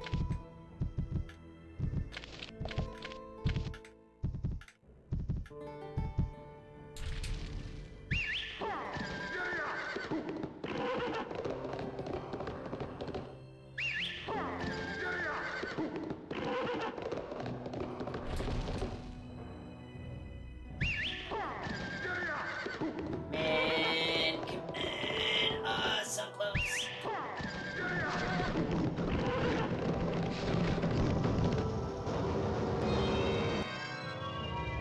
You are now entering the ancient tree. Oh, this one. This is the best clip of the entire realm. Oh, this is great. That seems good.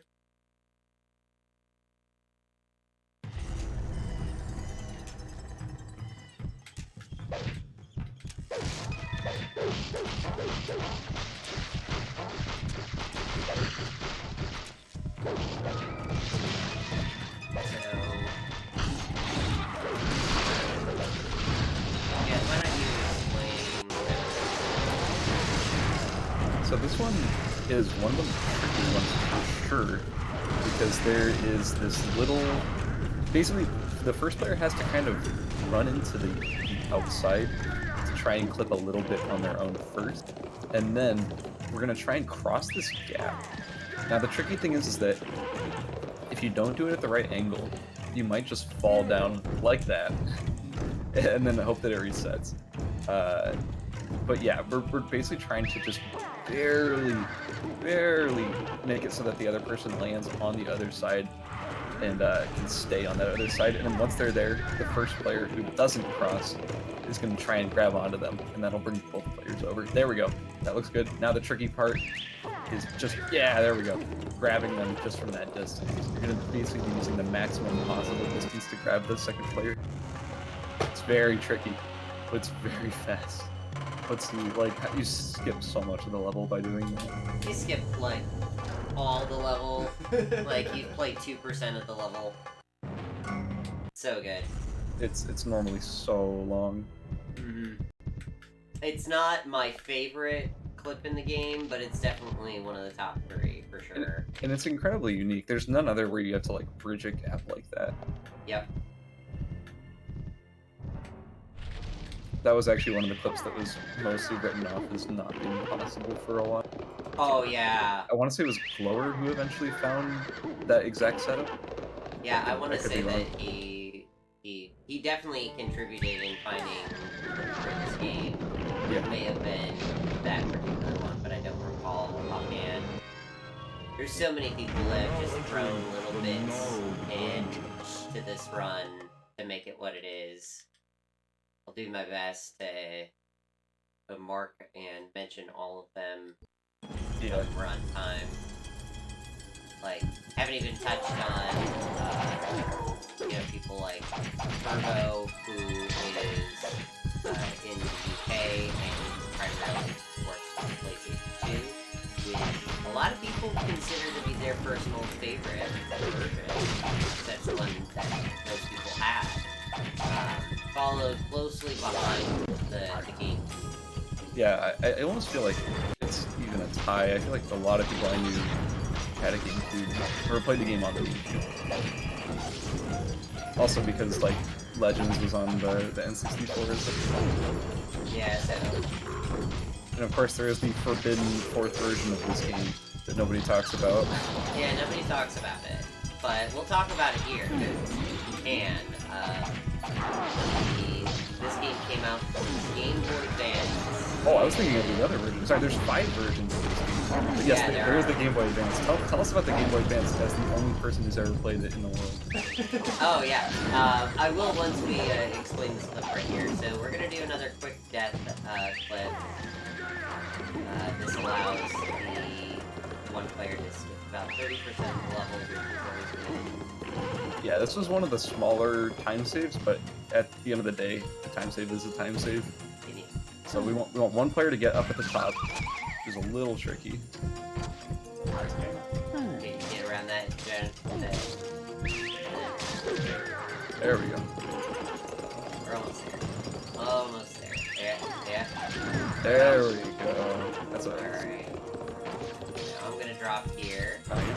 and then the player up there is going to drop down and get beat up by these big saw guys.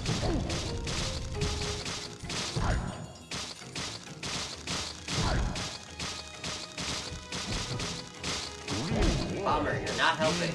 Yeah, that bomber is like actually stopping killing them. Come on.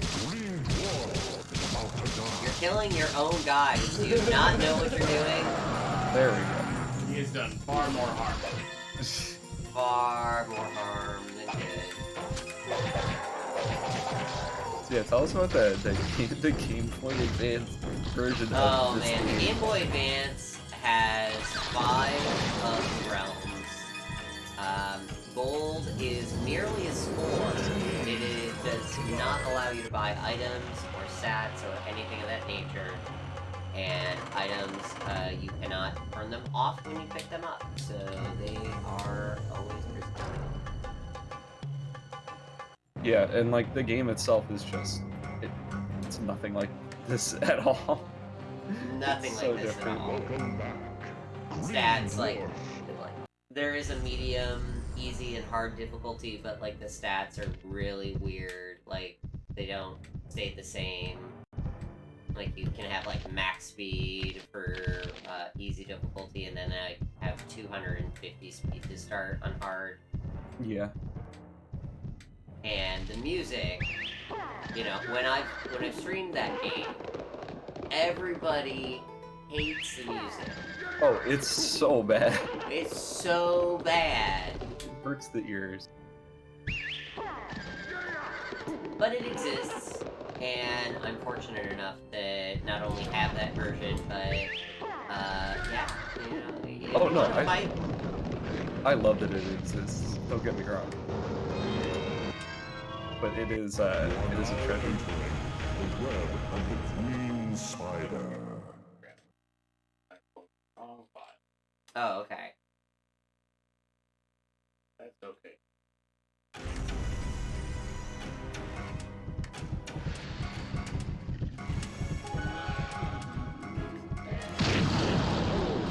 Try to pull the spider in. There's a chance that will fly off the screen.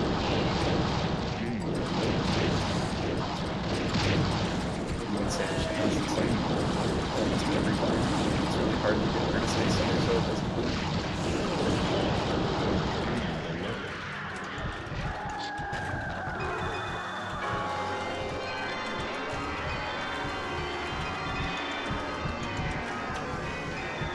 You have defeated the vicious Spider Queen and recovered her shard.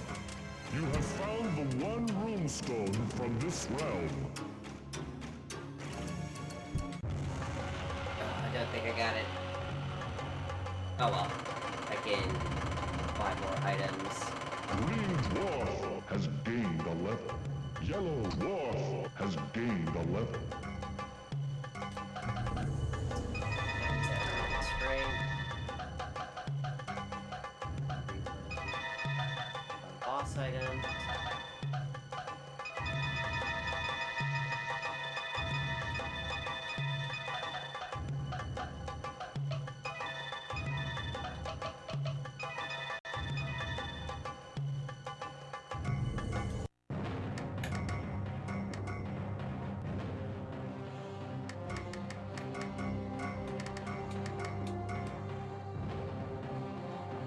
Welcome back, Green Dwarf. Welcome back. Alright, so Yellow we've Dwarf. got the desert and the ice domain, and that is the first 8 completed. I'd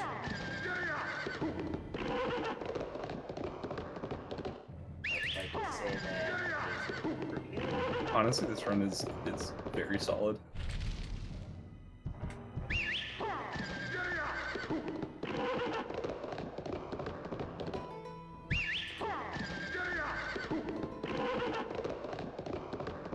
Now, should I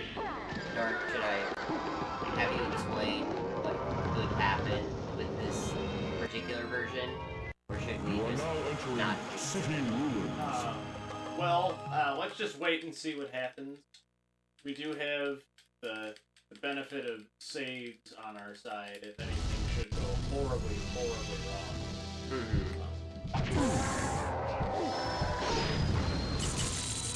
You never know what's going to happen.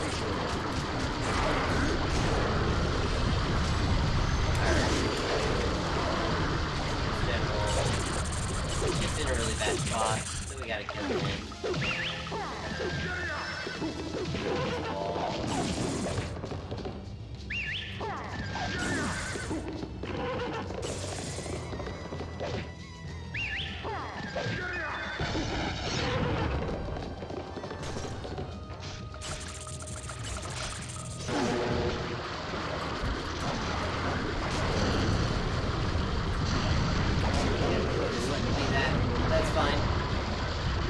For me! It works, it works.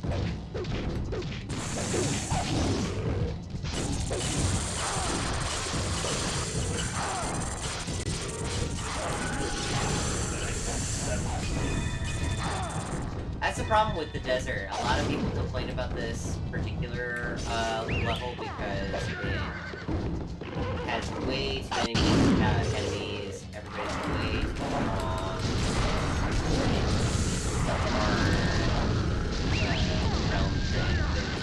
Right after the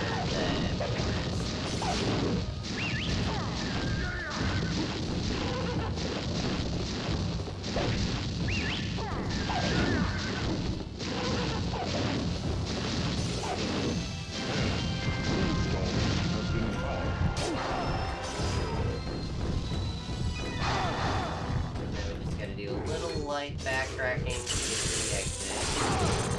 Nothing too crazy.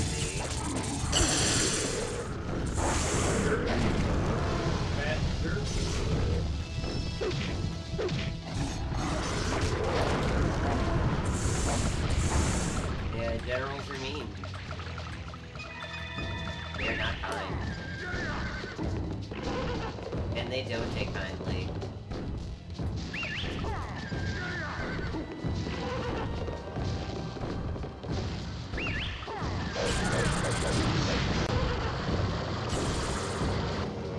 There we go. Just a couple of wall flips. So, Dark, how was your experience getting into this run?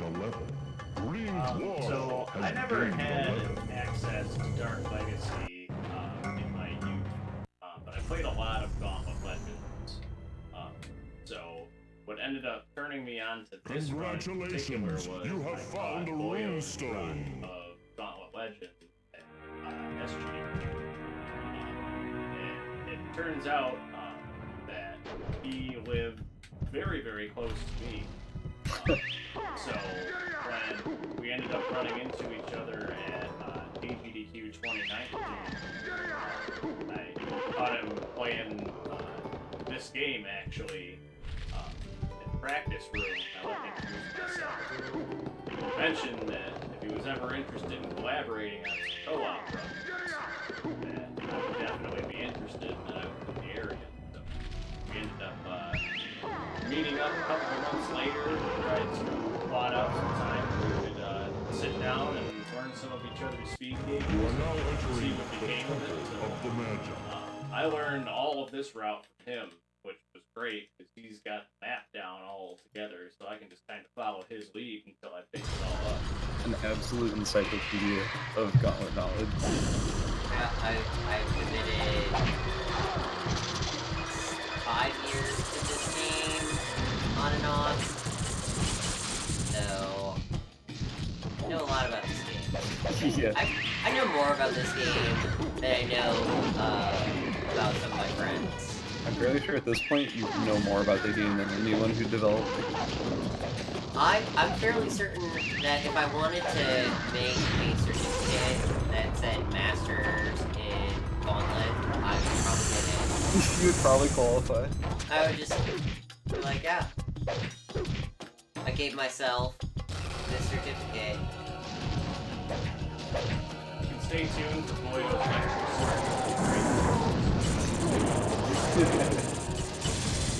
Rats and spiders, which ones are worse? I'm gonna take a Desert 301. Learn about all this.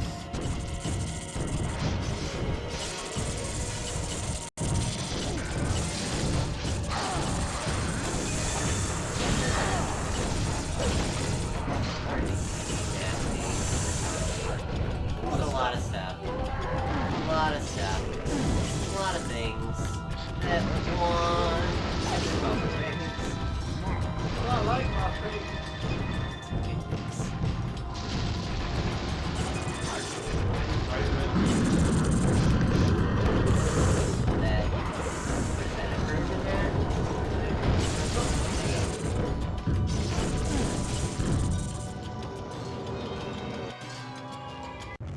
Now, some of you might be worried about Dark's health, and let me tell you, he's fine.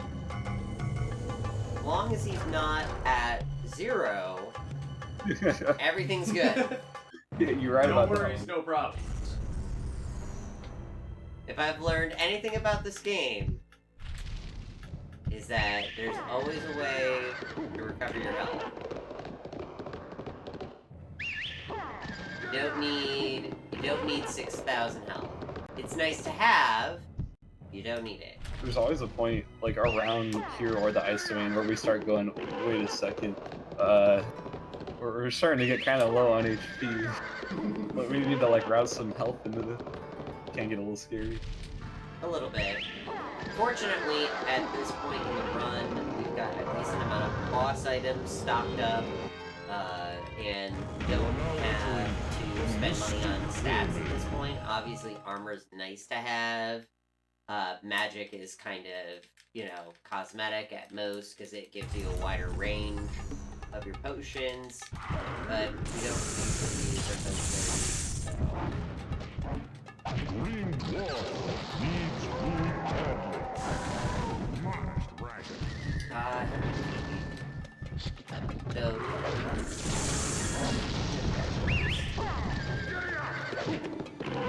Here. Just jump this little gap here. This just makes sense. It looks like you could do it. That one was almost begging.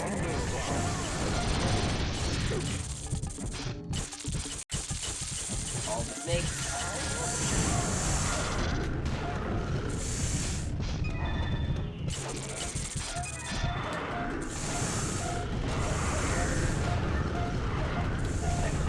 Now, a part of this run has actually changed.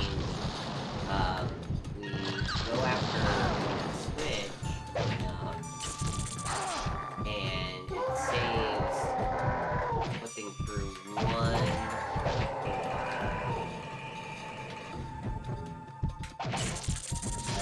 Saves about 15 seconds.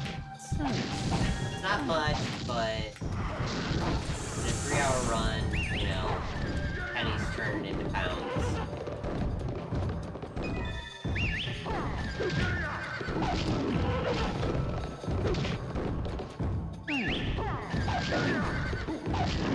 That death really wants to hug us. Very excited for us to get over it.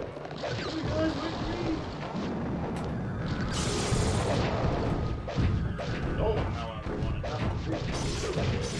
Oh my god. I think we may have disturbed his nap.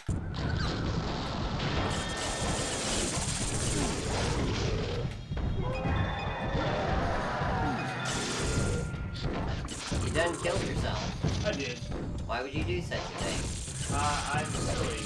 That's horrible. To be fair, that bomb guy did not.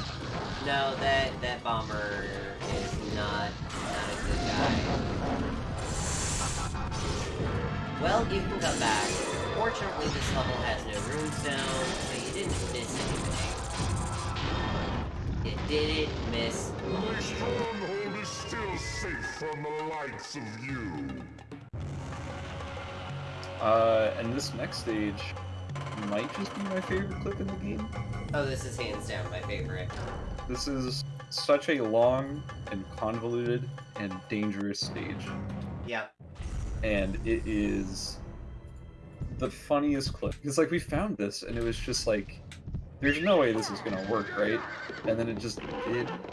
Yeah, if I remember correctly, I was like interested to see where that would take us because I didn't know at the I didn't know time it was either. connected. Yeah, I had And no I was idea. just like, why not? You know, let's just do it. We'll see what happens. And after a little bit of searching, after coming out the other side, we were like, what? Wait a minute. That's just it. That's just the end. It's the golden road right there. It's so good. So here it is. You are now entering the tombs of the undead.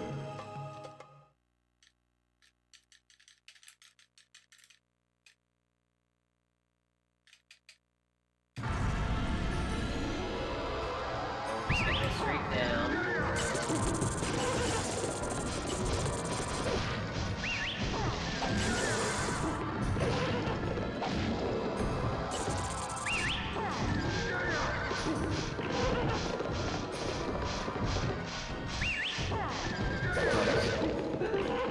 Through.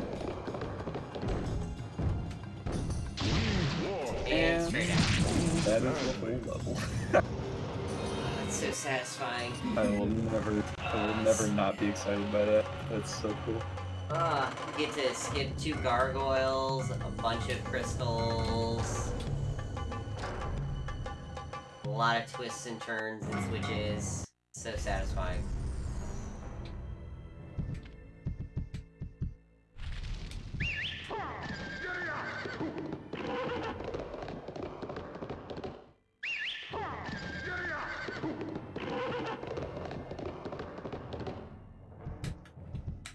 On to the genie!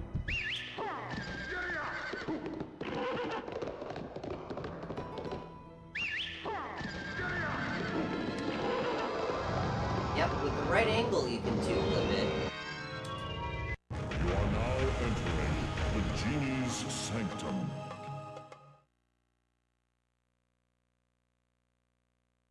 Right. Add it. Ready.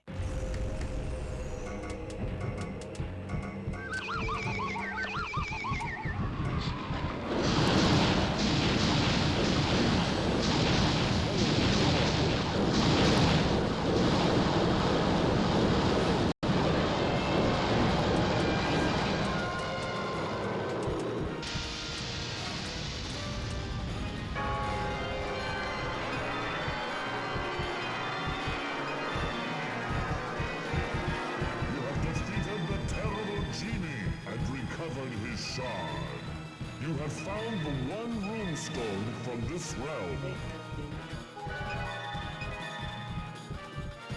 Got it.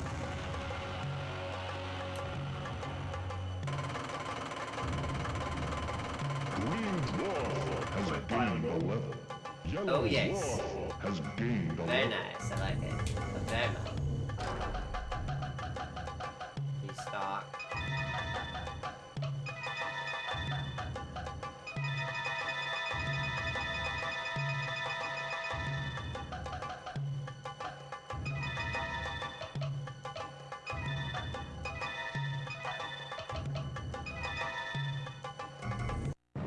Don't want too much health.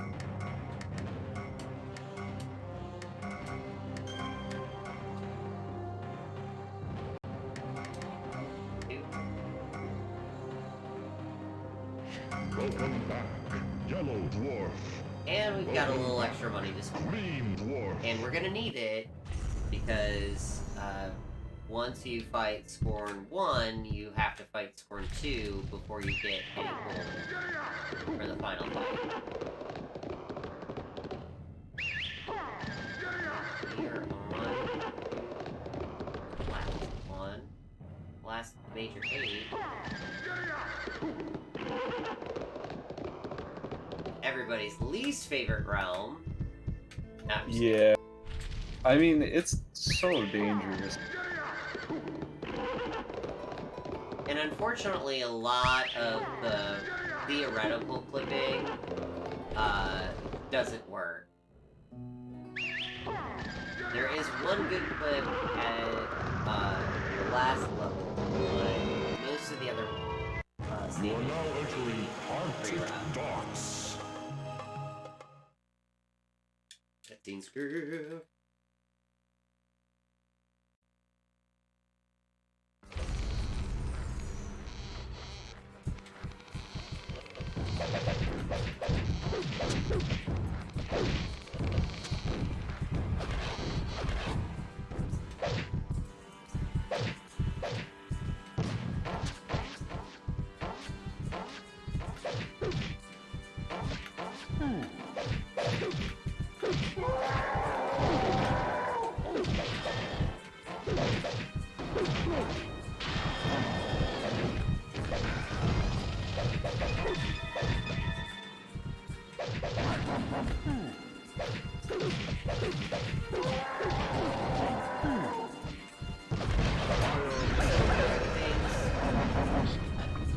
Very nice.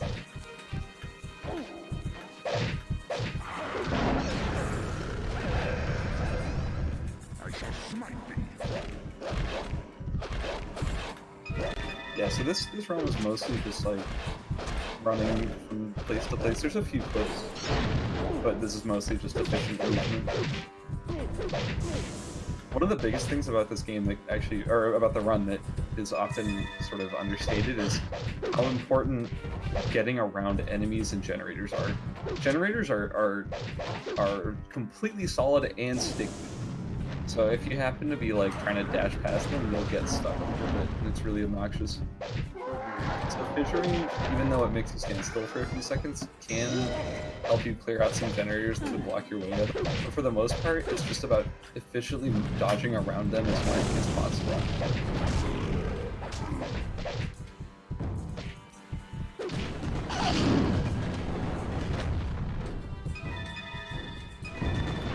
That's a card.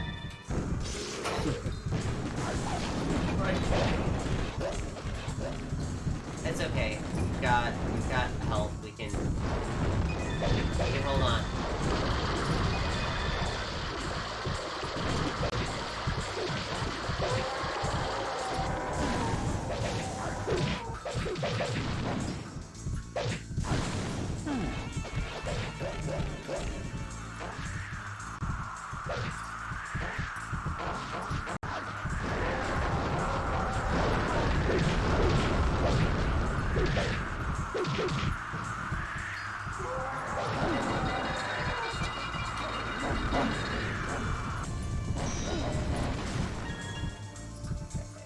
Real quick. We're not going to need too many for this realm. It's always nice to pick up a couple.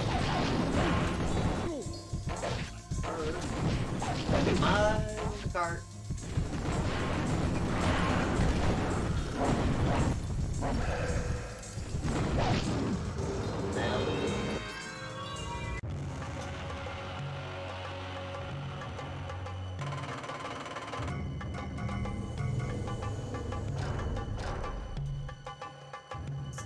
Gold, just in case. Just in case pile of gold. My favorite. Might as well.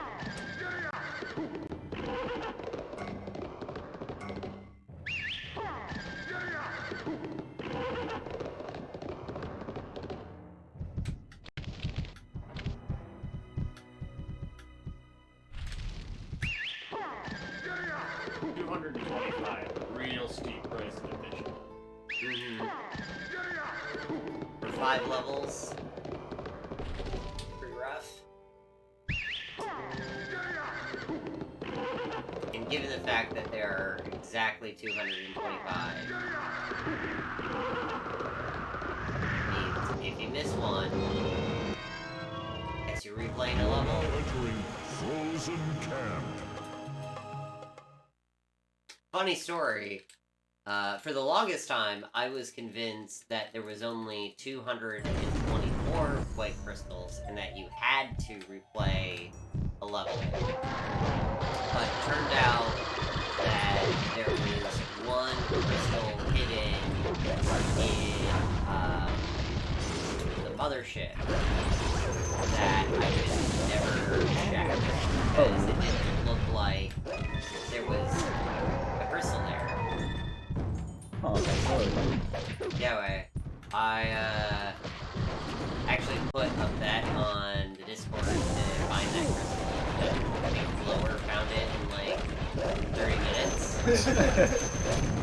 Well, if there's $20 in it, hold my beer. Speaking of things that aren't quite there, there's a clip on this level that we've actually been able to pull off like a bunch of times right at the spawn. You can jump off, and there's a platform right underneath that if you could land on it, you could take this like weird bridge that serves no functional purpose, but you could take it over to around the halfway point of the stage.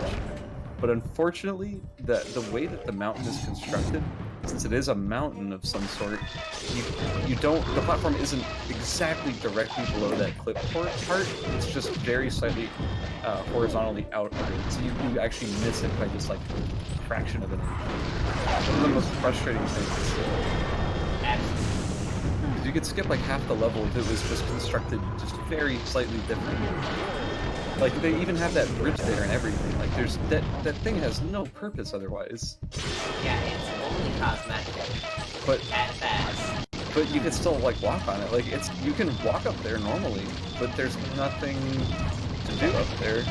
But if we could clip and it weren't just slightly out, then we would be able to take that and skip half the level. But again, there it is. You can't do it.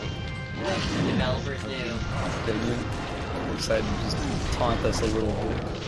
Like, they knew enough to make the different proper in all forms of this game. Except for like 7% and like 8 plus. Which is a nutty run in and of itself. Yeah. Oh, that's some trouble there. Not the bear. Players playing. Yep.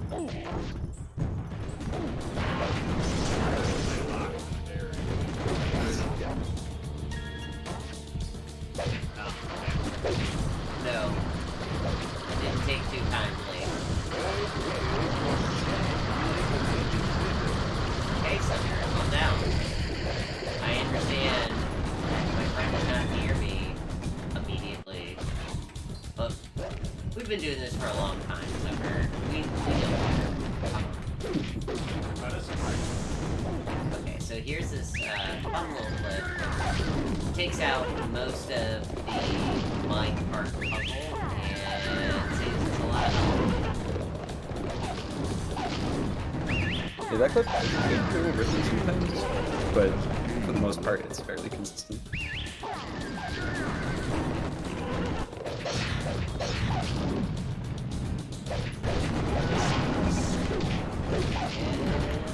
And almost there. Almost there. Yeah. Trucking along. Green Dwarf has gained a level. We're actually surprisingly close to the end of the run. Very close. Congratulations, you have found a runestone. I want to say less than 10? 10 levels left? I want to say there's like 6. So we've got the mine figure,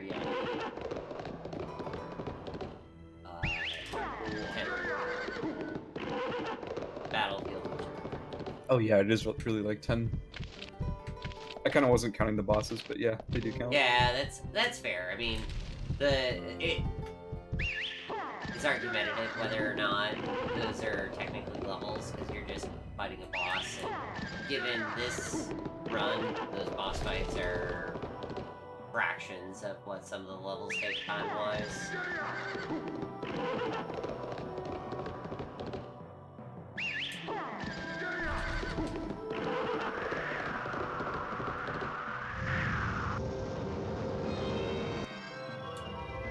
You are now entering Crystal Mine.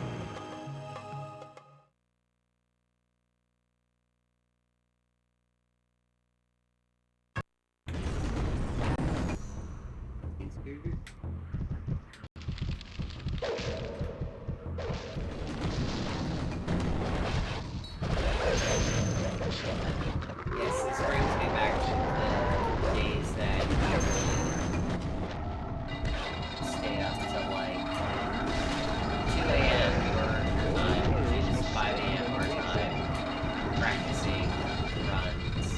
sometimes later. I think the latest I ever did was the sun was up. Like it was Oh yeah. 6 or 7 a.m. my time. Yeah, just grinding runs out, trying to get it. Cause like, well, there was a lot of problems, but the biggest one was like, your internet would just like not work a lot of times. So we had to find a time when no one in your area was using their computer. Which was really late at night. It was the only time you could actually like do net play. It was ridiculous. Yeah.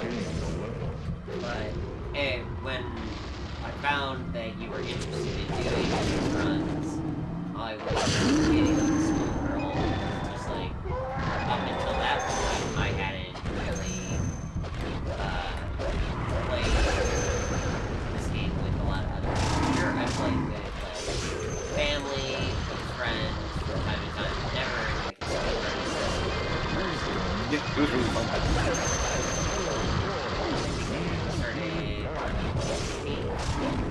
Has it really been that long? Yeah. Wow. So. That actually sounds right. It feels like it's been like 2 years, but yeah, I guess it has been 2016. Yeah, that's crazy.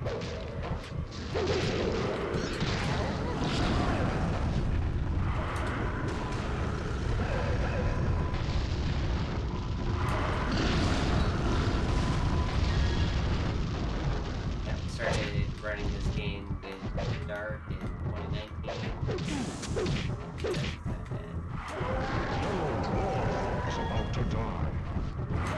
I feel like this is the exact level where it's always a crisis about health. Like we're always trying to find like that pineapple that's over on the left side. Oh, those ribs are nice. Yeah, I'll just stockpile a little bit. Play it safe. Yeah, the reason why we can't just like stockpile a ton of health very early on in the run is because we do have to do those death. So the lower our HP is, or at least the person who's going to die, the lower their HP is, the faster we do all those clips. So we're always having to play like right on the edge of dying at every time.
Don't worry, guys. We're very close to the end. Very close.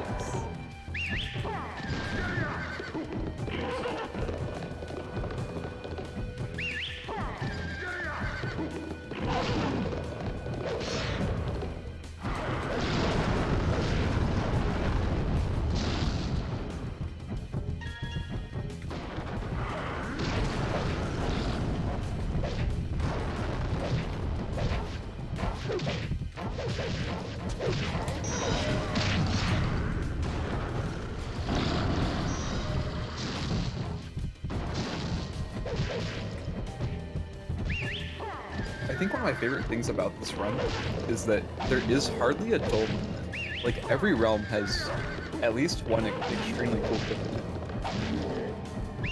And even when there's no clips in a level, there's still just like tons of optimization. Like I can't stress enough how absolutely long this game is if you're playing it normally.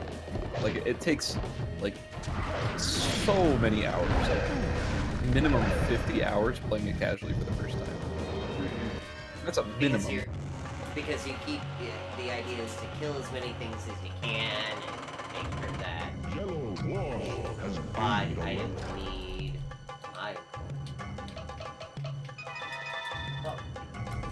I mean, you'll gain levels as long as you get your items turned on at the right time.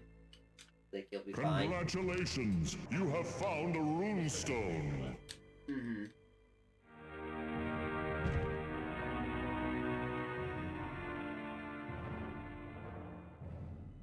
Now that you have found the 12 missing runestones, you can follow Scorn into the underworld, once he has been banished from the realm. Why can't you banish him from the realm for us?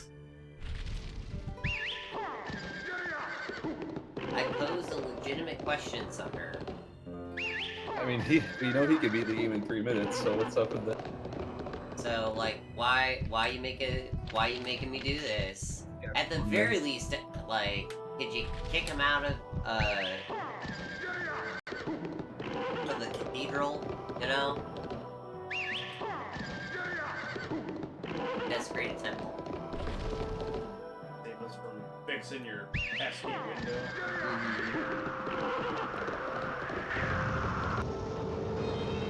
Why would you even have a window that possesses spirits of big, nasty creatures? Why would you do that? Yeah, honestly. There's just some fundamental design flaws here. Yeah, I do question his intentions.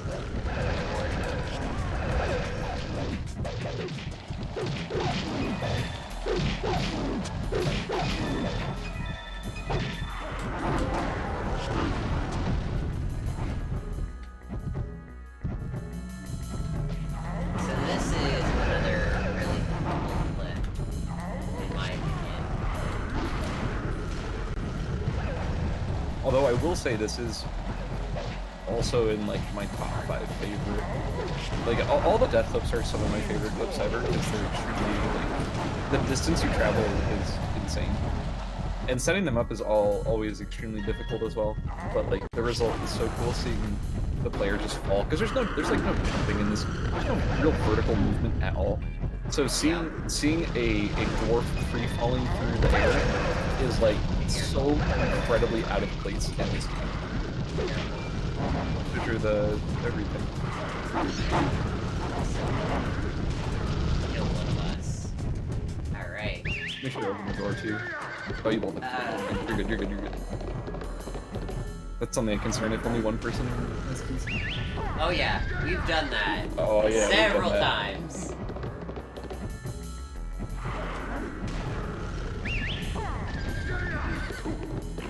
That's why back in the day, this would be like a level that we would do almost like immediately, just so that we still have keys and the health and stuff below.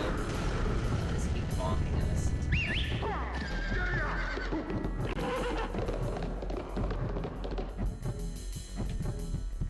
What?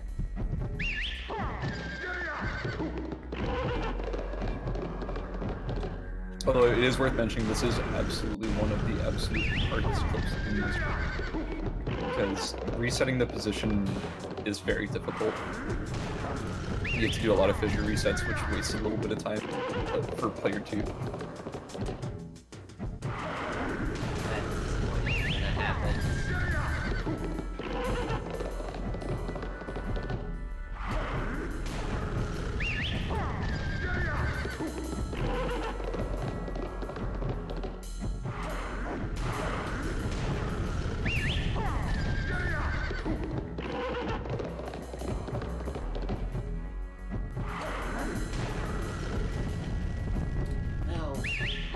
And what's worse is if I bump into him, it resets his position. So, fortunately, try this again.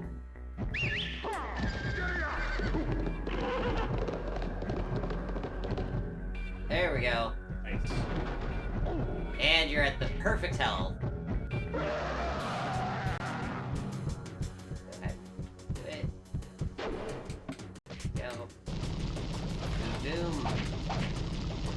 So him being the one to drop there did help make up some of his Has been left behind. Yeah, having like 400 health, taking on those enemies would take some time.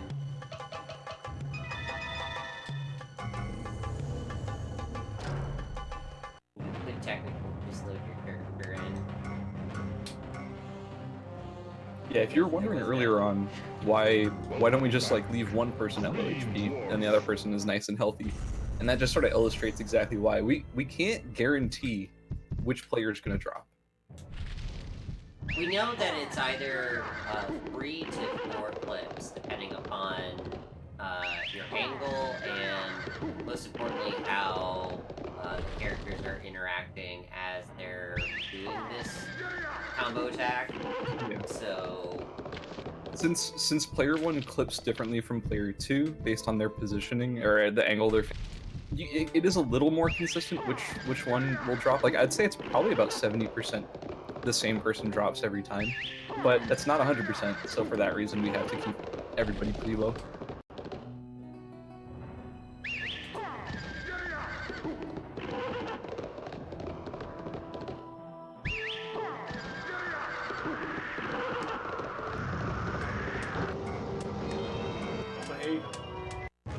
yep.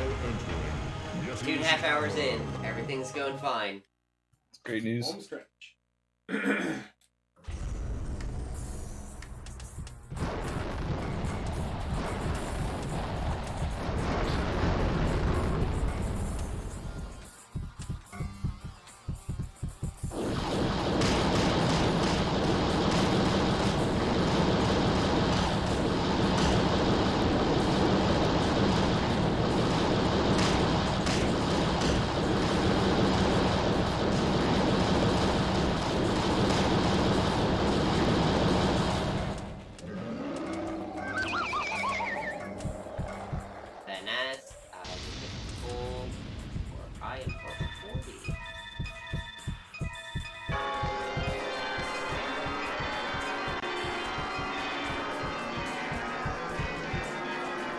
Nice, now we vicious Yeti and recovered got the his main shard. 8 realms You done. have found both rune stones from this realm.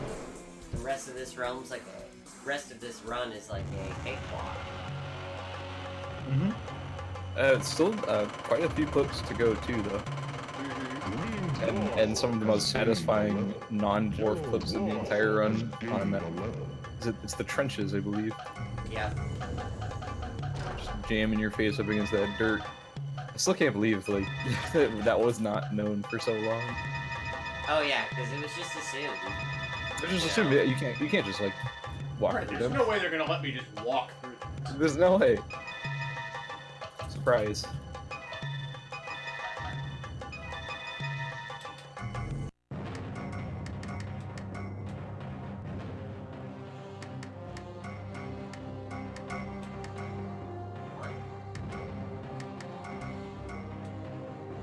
Welcome back, green dwarf. Welcome back, yellow dwarf.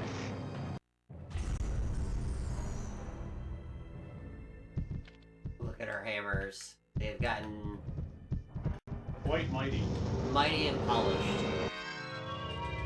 You are now entering the desecrated temple. Cutscene skip.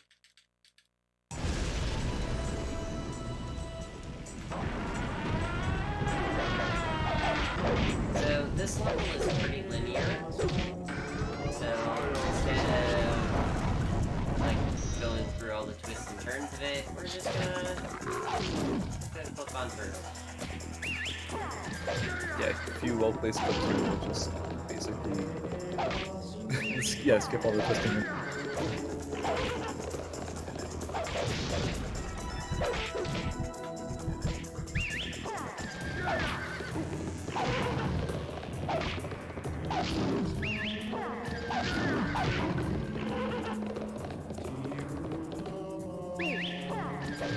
The only downside is I would say this is one of the best tracks in the entire game. Agreed. This is the iconic song. This is the song that if you played a Gauntlet game ever, this is the one you know.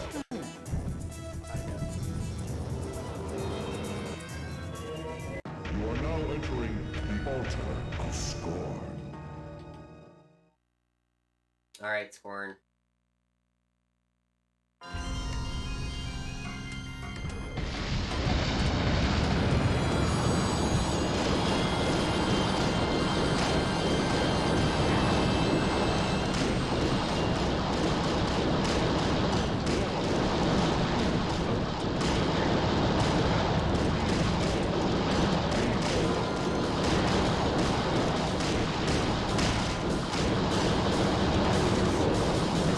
such a heartache on the N64, but this version, like... Yeah, he was so hard in the casual playthrough. Also, picking up those items as a casual playthrough was always really fun.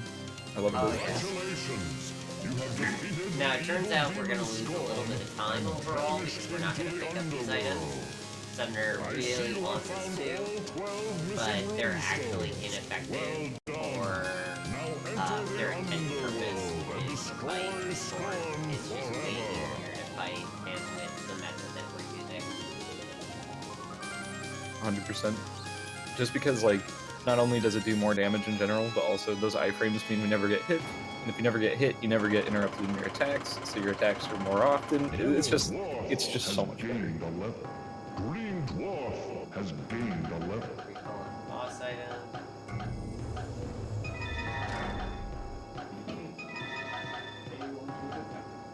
No. You should be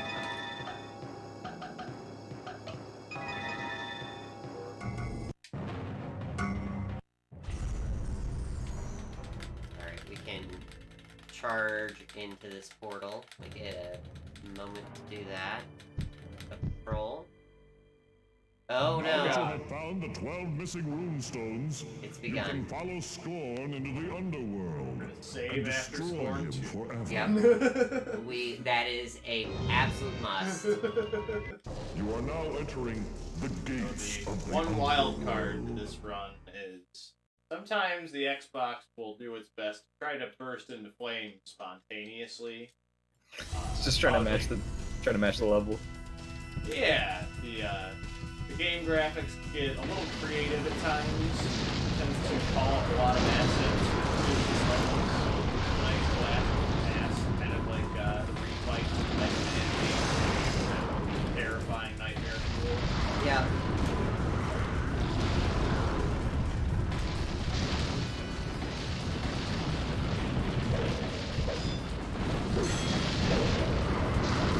And this does put us on the clock. Technically speaking, once the game starts doing this, it means at some point it will crash the assets.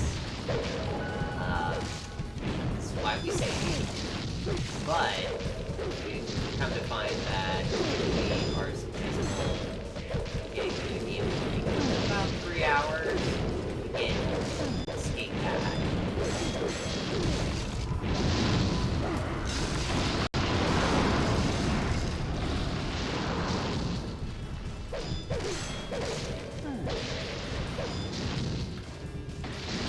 This level is such a mess.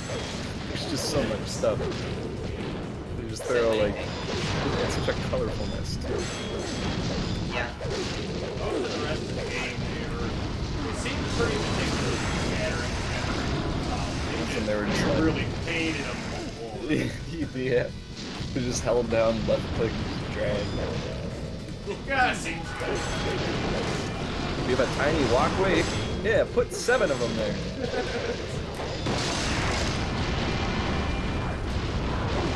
How else are they gonna get to level 99? Yeah, exactly.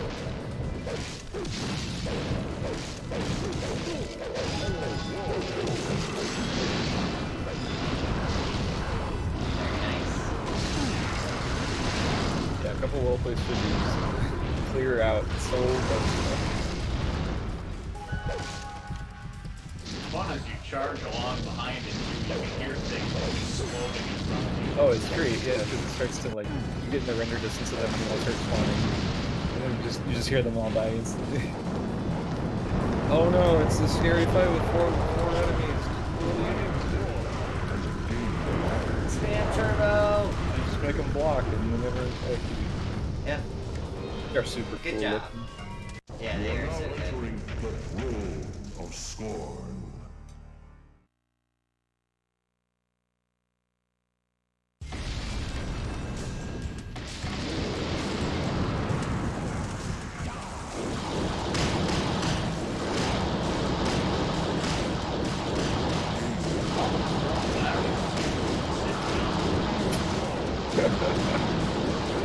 I've never thought of that. Why did you have to say that? It's not wrong. Now I'm mad there's no chair. Yeah, like, it's messed up. Alright. I guess I'll take it off. Nom. Congratulations! The evil demon Scorn has been destroyed. He will never again threaten the 8 realms. Join me now in my tower to celebrate this great victory. We thought this was over. Oh no. So there it is. So there it is. Okay.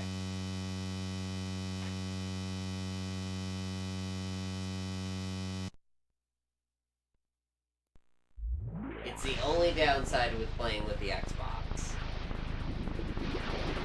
And as any Legend player knows,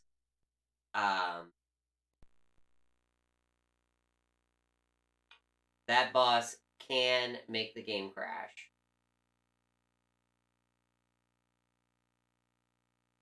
Unfortunately, we'll have to play that again, but that's alright. These things happen.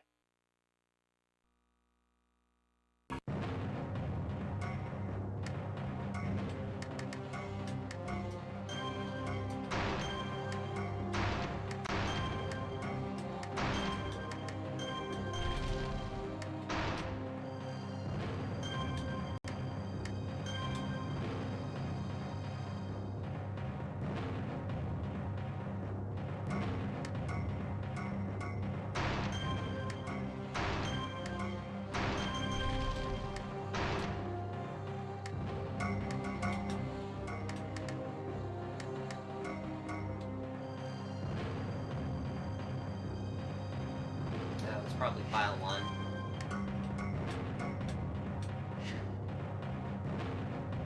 Welcome back, Yellow Dwarf. Welcome back, Yellow Dwarf. Welcome back, Green Dwarf.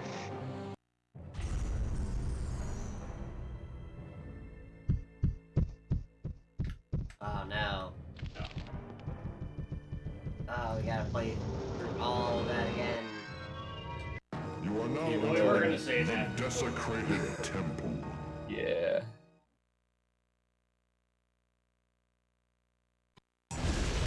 That's unfortunate. Yeah, I was really hoping that that first indication would have given us enough time.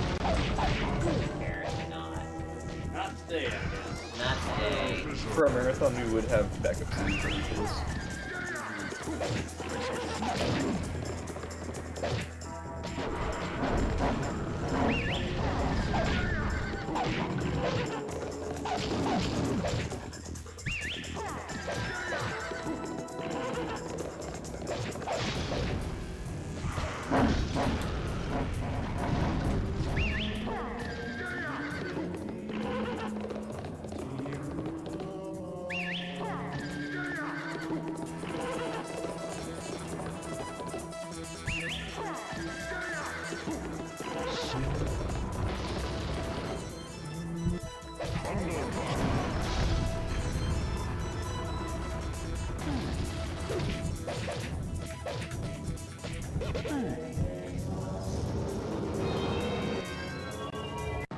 Alright, thank you. The altar of Scorn.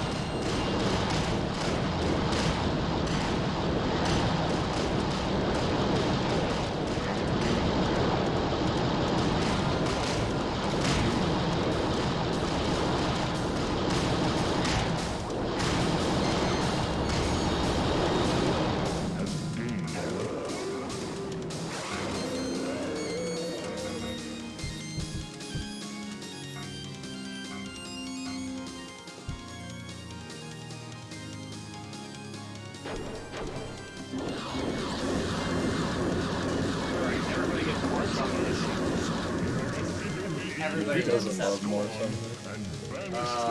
Ducklords. I see you have found all 12 missing runestones. Well done. I'm surprised you don't have like a fan club. World and destroy Scorn Sucker fan forever. club. Always start one. You can always start one. Never too late. Looking at you, Doug. Alright, let's save this time. But do a little save and load real quick. Dwarf has Yeah. gained a level. Refresh on our items. Dwarf has gained a level.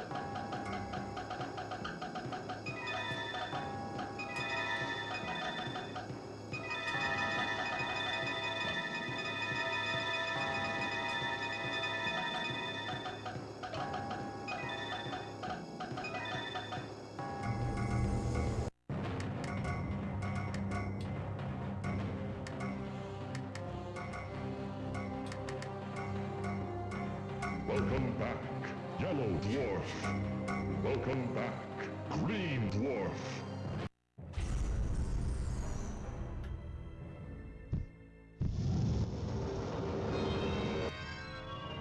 Well, You are now now that entering we've the gates experienced of it the once, underworld. chances are very good that we won't experience it again for the rest of the run. Yeah, that is the good news. Mm-hmm. Because I really do feel like it has to do with like how you grab those birds and how you have to stack them together.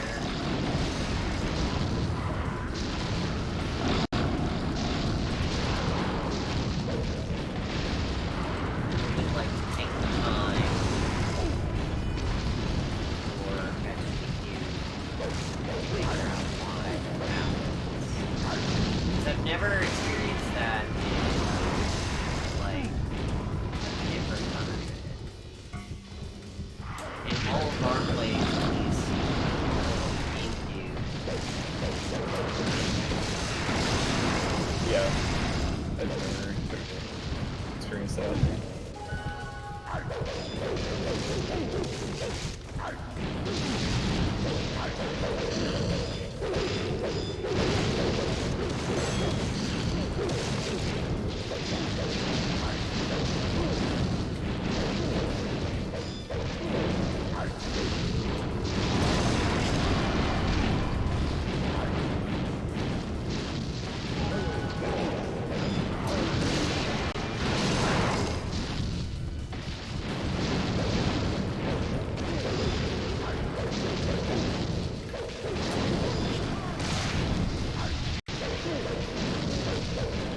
sick. Oh, sick.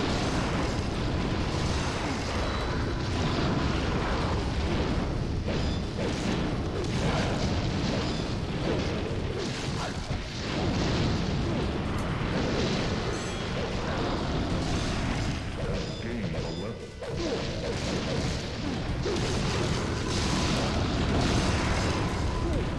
So many things.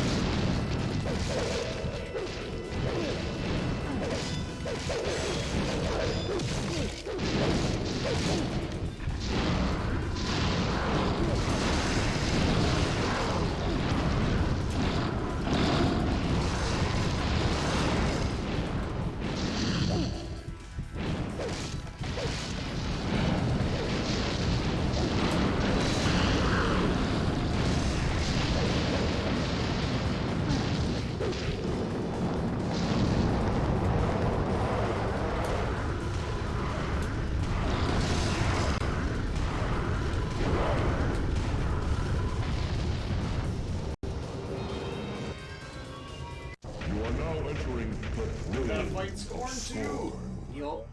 Almost there.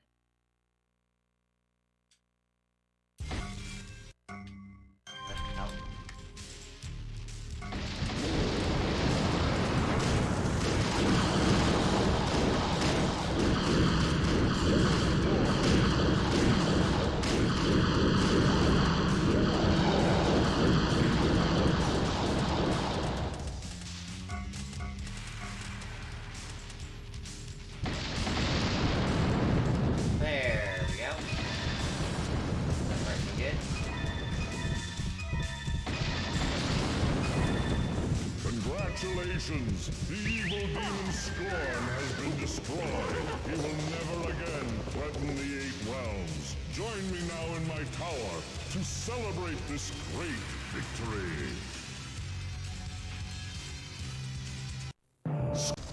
There we go.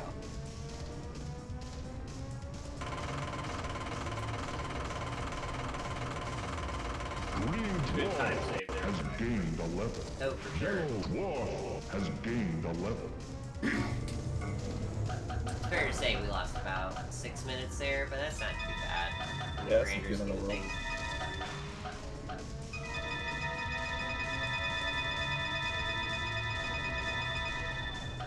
So much super shot.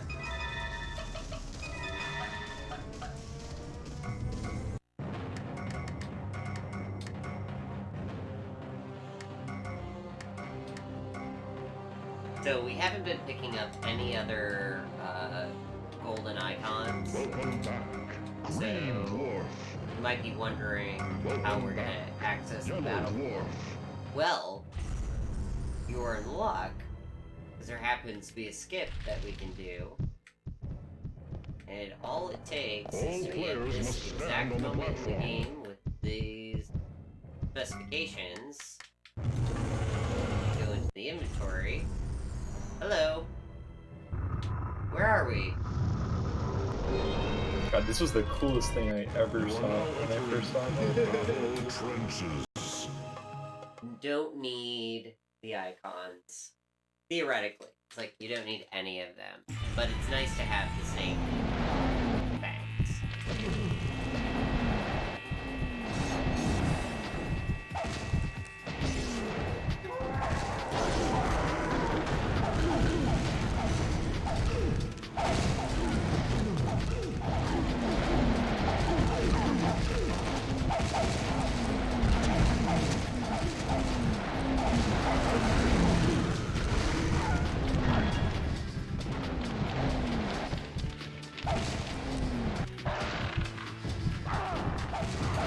Mod us. Don't be in the way. Yes, that person who plays Doghouse perfectly walks the hallway. So something to be watching here is that these are the dirt mounds we were talking about earlier. There's no special clipping involved. You just walk them. And you can you're supposed to find switches that cause them to be cleared out, but you can actually just straight up walk through them with enough holding down the control stick. Yeah, Like- with just enough determination. You can just bash your head against it. Amazing how many problems It's Throwing this It's really incredible. Because we noticed we were trying to just regular clip through it. And we noticed we were just like going through it. And then it occurred to me, I was like, wait a minute. We could just walk through. Like, why are we trying to clip? We could just walk. And I was like, yeah, why don't we just do that? Yeah. That 100%. Yeah. These bombers do a ton of damage, by the way. They are bad. And they always come from like a point in the screen where you can't see what's ahead of you, so they just like show up and instantly blow up. Just cry, Some more dirt. or just figure endlessly. Yeah, I'm hoping getting on the way. Yeah.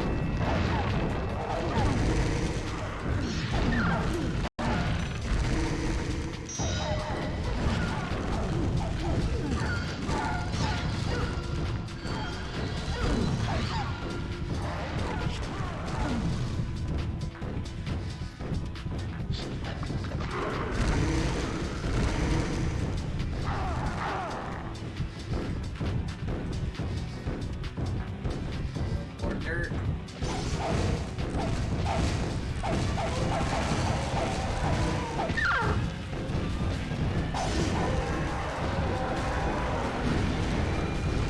Final push towards the end of the stage. I always thought this was a really interesting looking end to the stage. Oh yeah. Very, very strange. Very good though.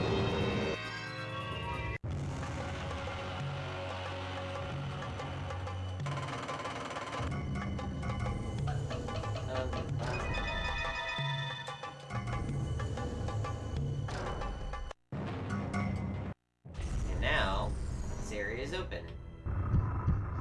Yeah, that's so bizarre. So if we could somehow find a way for that first portal to be active, we are able to clip down there at the start of the run. Like, you start the game, you can just go down there. But the problem is none of those 3 portals are active. If we could get any of them to be active, somehow we'd be able to skip everything we've done at this point.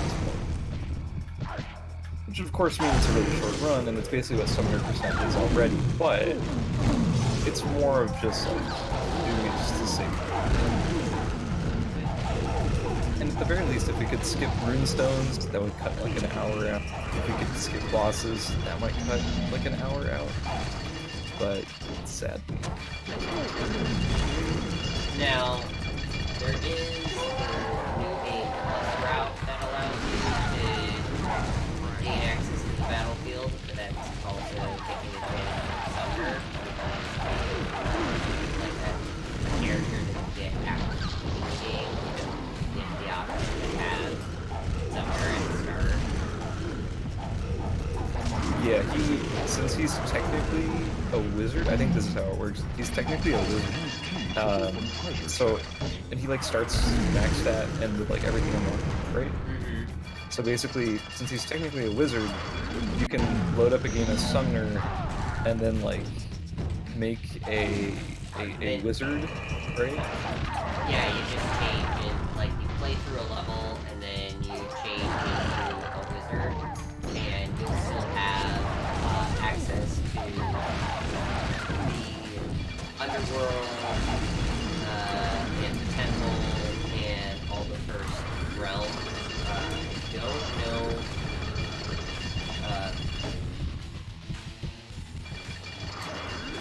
Don't have to fight towards you. That is, you can just flip down to so you can do the battlefield and play the battlefield at the end of the game. So it's like a 7-minute run, but because it's tied to Summoner, you would not be able to do it with the press file. It'd have to be, and that's why it's considered New Game Plus.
One more level. You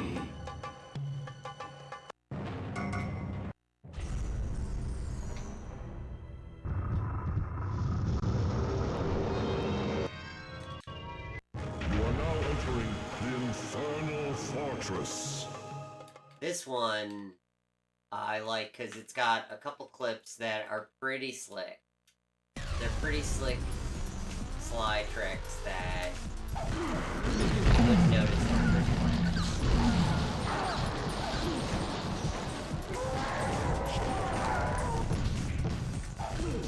First clip is actually right here. Absolutely imperative that we stay fortunate.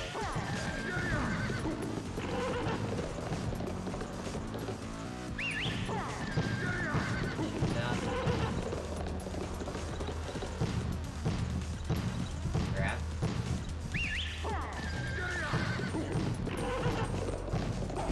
Fantastic. That bypasses about, I'd say, like 30% of the level.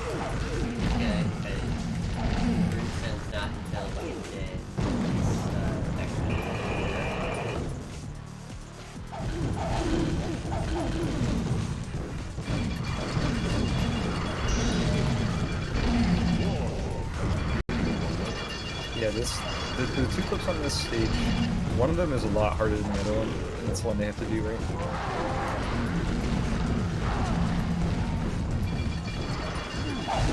Well, not quite yet, but like the next one that they have to do.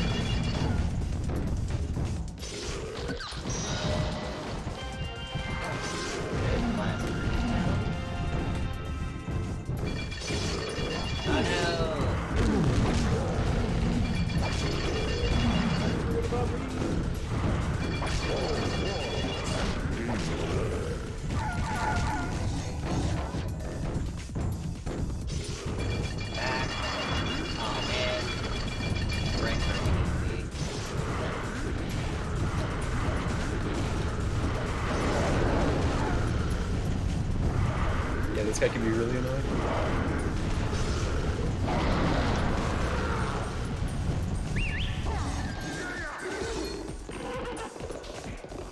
So this clip is reasonable. Actually, I should have actually forgot this one exists. This clip is reasonable, but the next clip is the one that's actually quite difficult.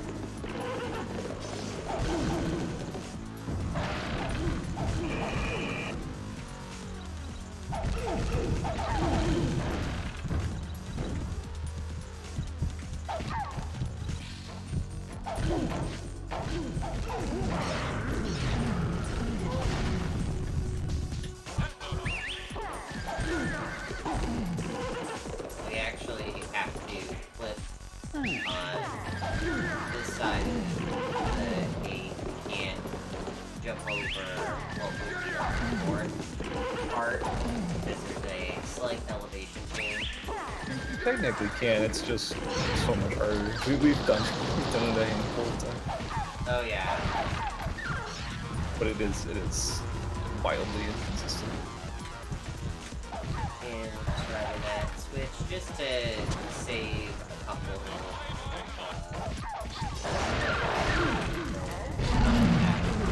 that would take longer.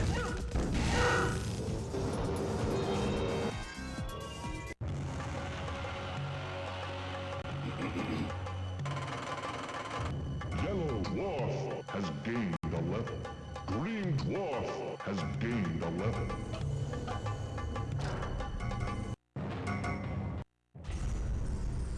This is it. Congratulations, you have found a runestone. You told us we found all of them. You lied. Why is there Did another one? lie. Like, did you not know these portals existed prior to this whole fiasco?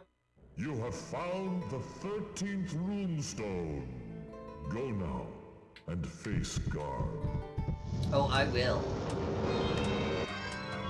Face the You heck. are now entering Garn's Citadel.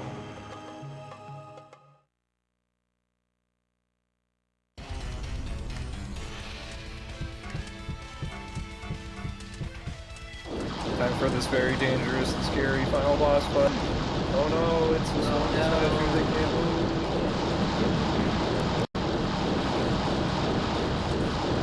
Some actual demons. Guys. Oh no, he's going so quickly.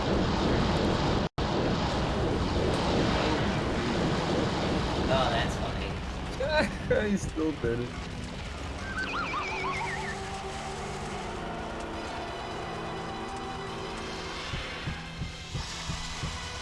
Yeah, that's right, Garm. You turn into a pile of ooze.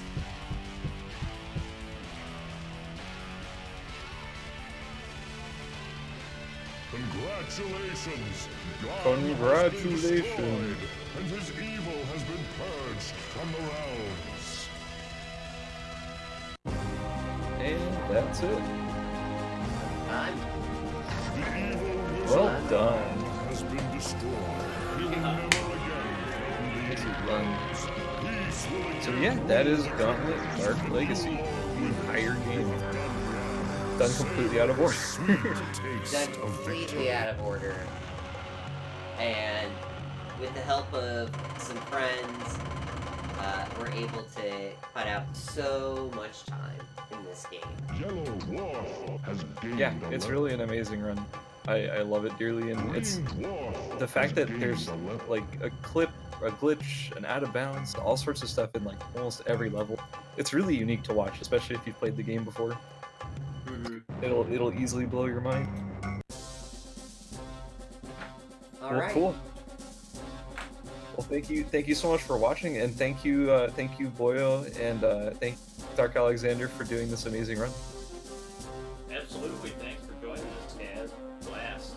Yeah. I'd like to be able to put a rundown like this, and a great time to hang out with friends. Yeah. Well, with that being said, we want to thank you all for watching this submission run. I hope you'll consider us for SGDQ 2020. Thanks again, and as I say, remember, keep playing.